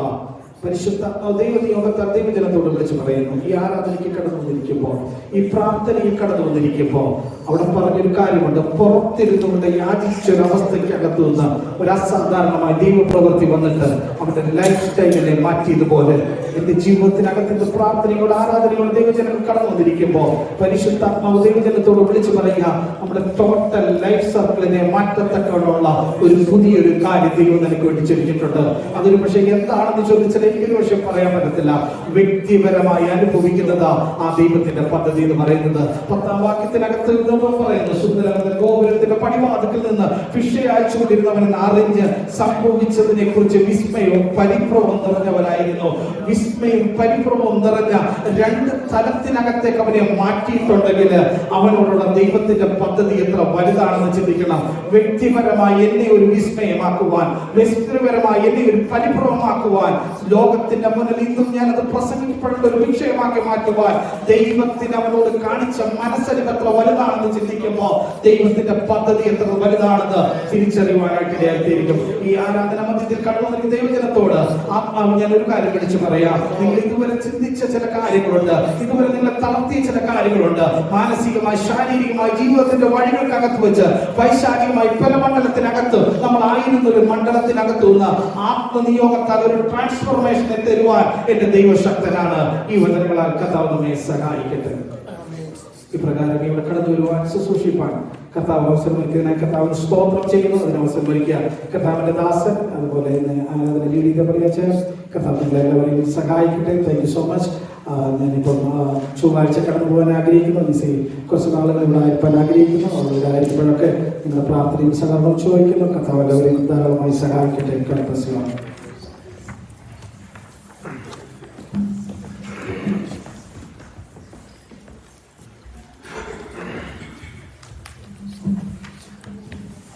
ദേവദാസനെ കൂടെ അനുഗ്രഹിക്കപ്പെടുന്നു. അവരെ കുടുംബമായിട്ട് അനുഗ്രഹിക്കട്ടെ. പ്രാർത്ഥിച്ചു. സ്വർഗീയപിതാവേ, നല്ല സമയത്തെ ഓർത്ത് പ്രാർത്ഥിക്കുന്നു. കർത്താവേ, അനുഗ്രഹിക്കപ്പെട്ട തൽക്കാലം അങ്ങേ ആരാധിപ്പാൻ ഞങ്ങളുടെ ജീവിതത്തിൽ ഒരു അവസരം കൂടെ തന്നല്ല കർത്താവേ. നന്ദിയോട് സ്തുതിക്കുന്ന കർത്താവേ, പ്രാർത്ഥിച്ച് ആരംഭിച്ചുകൊണ്ട് ഈ നിമിഷം വരെയും അങ്ങയുടെ സാന്നിധ്യം കൃപയുണ്ടായിരുന്നല്ലോ കർത്താവേ. പരിശുദ്ധാത്മാവ് തന്നെ കാര്യങ്ങൾ കൈകാര്യം ചെയ്ത കൃപകൾക്കായി ഞങ്ങൾ അങ്ങയെ സ്തുതിക്കുന്ന കർത്താവേ. ഹല്ലേലൂയ. മീറ്റിംഗ് ലീഡേഴ്സൊക്കെ അങ്ങനെ ദൈവം ബലപ്പെടുത്തിയ കൃപയ്ക്കായി അങ്ങയെ സ്തുതിക്കുന്ന കർത്താവേ. പാട്ടുകൾ പാടി അങ്ങയെ സ്തുതിപ്പാൻ ഞങ്ങളെ സഹായിച്ചുവല്ലോ. ഞങ്ങളുടെ വിഷയങ്ങൾ, ആവശ്യങ്ങളൊക്കെ അവരോട് അറിയിപ്പാൻ ദൈവം സഹായിച്ചുവല്ലോ കർത്താവേ. ആ വിഷയങ്ങളൊക്കെ ദൈവത്തിന്റെ കരം നീട്ടി ഈ ദിവസങ്ങൾ വലിയ വിടുതൽ കാണുവാൻ നിങ്ങൾ സഹായിക്കണം കർത്താവെ. സങ്കീർത്തനത്തിലൂടെ കർത്താവെ സംസാരിക്കാൻ ദൈവം ബലപ്പെടുത്തിയ കൃപകൾക്കായി സ്തുതിക്കുന്നു കർത്താവെ.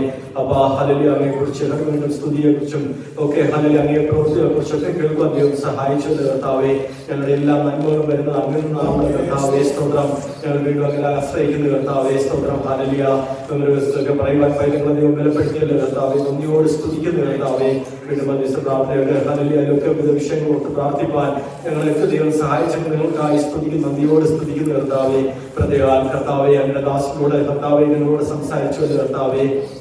അപ്പൊ ഹല്ലേലൂയ മർമ്മങ്ങൾ കർത്താവെ ദൈവം വെളിപ്പെടുത്തിയ കൃപകൾക്കായി സ്തുതിക്കുന്ന കർത്താവെ ഹല്ലേലൂയ ആയിരുന്ന സ്ഥാനത്തൊക്കെ ഹല്ലേലൂയ ഇന്നുപോയ സ്ഥാനത്തൊക്കെ കർത്താവെ കരം പിടിച്ച് ഞങ്ങൾ ഉയർത്തിയ കൃപകൾക്കായി സ്തുതിക്കുന്ന കർത്താവെ ഇനി ഞങ്ങൾ ഓരോരുത്തരെ കുറിച്ച് കർത്താവിന്റെ പദ്ധതികൾക്കായി സ്തുതിക്കുന്ന കർത്താവെ ഈ ഒരു വർഷക്കാലം കർത്താവ് ഞങ്ങൾ നടത്തിയല്ലോ നന്ദിയോട് സ്തുതിക്കുന്ന കർത്താവെ അനേക അവസരങ്ങളിൽ ഞങ്ങൾക്ക് വേണ്ടി ഇറങ്ങി വന്ന കൃപകൾക്കായി സ്തുതിക്കുന്ന കർത്താവെ ഞങ്ങളുടെ ഹൃദയങ്ങളാന്റെ കൃപകൾക്കായി സ്തുതിക്കുന്ന കർത്താവെ ഹല്ലേലൂയ അപ്പായുടെ കാര്യങ്ങളൊക്കെ ഹല്ലേലൂയ ഹല്ലേലൂയ കർത്താവ് തെളിയിച്ച് കർത്താവെ സംസാരിക്കാൻ പരിശുദ്ധാത്മാവിന്റെ ദാസനെ ബലപ്പെടുത്തിയല്ലോ നന്ദിയോട് സ്തുതിക്കുന്ന കർത്താവെ അവിടെ യാത്രകളൊക്കെ ദൈവം സൂക്ഷിച്ചല്ലോ കർത്താവെ ഹല്ലേലൂയ ട്യൂസ്ഡേ ദേവദാസ് മടങ്ങി പോകുന്നല്ലോ ഹല്ലേലൂയ ക്ഷമത്തോടെ കടന്നുപോയി ക്ഷമത്തോടെ ആയിരിക്കാൻ സഹായിക്കണം ദേവദാസ് ഇവിടെ ആയിരിക്കുന്നല്ലോ കർത്താവെ സൂക്ഷിക്കണം പരിപാലിക്കണം കർത്താവെ ഇവിടെ പ്രവർത്തനങ്ങളെല്ലാം ദൈവം അനുഗ്രഹിക്കണമെന്ന് പ്രാർത്ഥിക്കുന്ന കർത്താവെ സ്തോത്രം കർത്താവെ കടന്നു എല്ലാവരും ഓർത്ത് പ്രാർത്ഥിക്കുന്ന കർത്താവെ ഞങ്ങൾ മടങ്ങി പോകുമ്പോൾ ദൈവത്തിൽ പ്രാപിച്ച അനുഗ്രഹത്തോടെ വീണ്ടും കടന്നു പോകാൻ ദൈവ സാന്നിധ്യത്തിലായിരിക്കാൻ ദൈവം സഹായിക്കണം ഈ ഒരാഴ്ചക്കാലം ഞങ്ങൾ നടത്തണം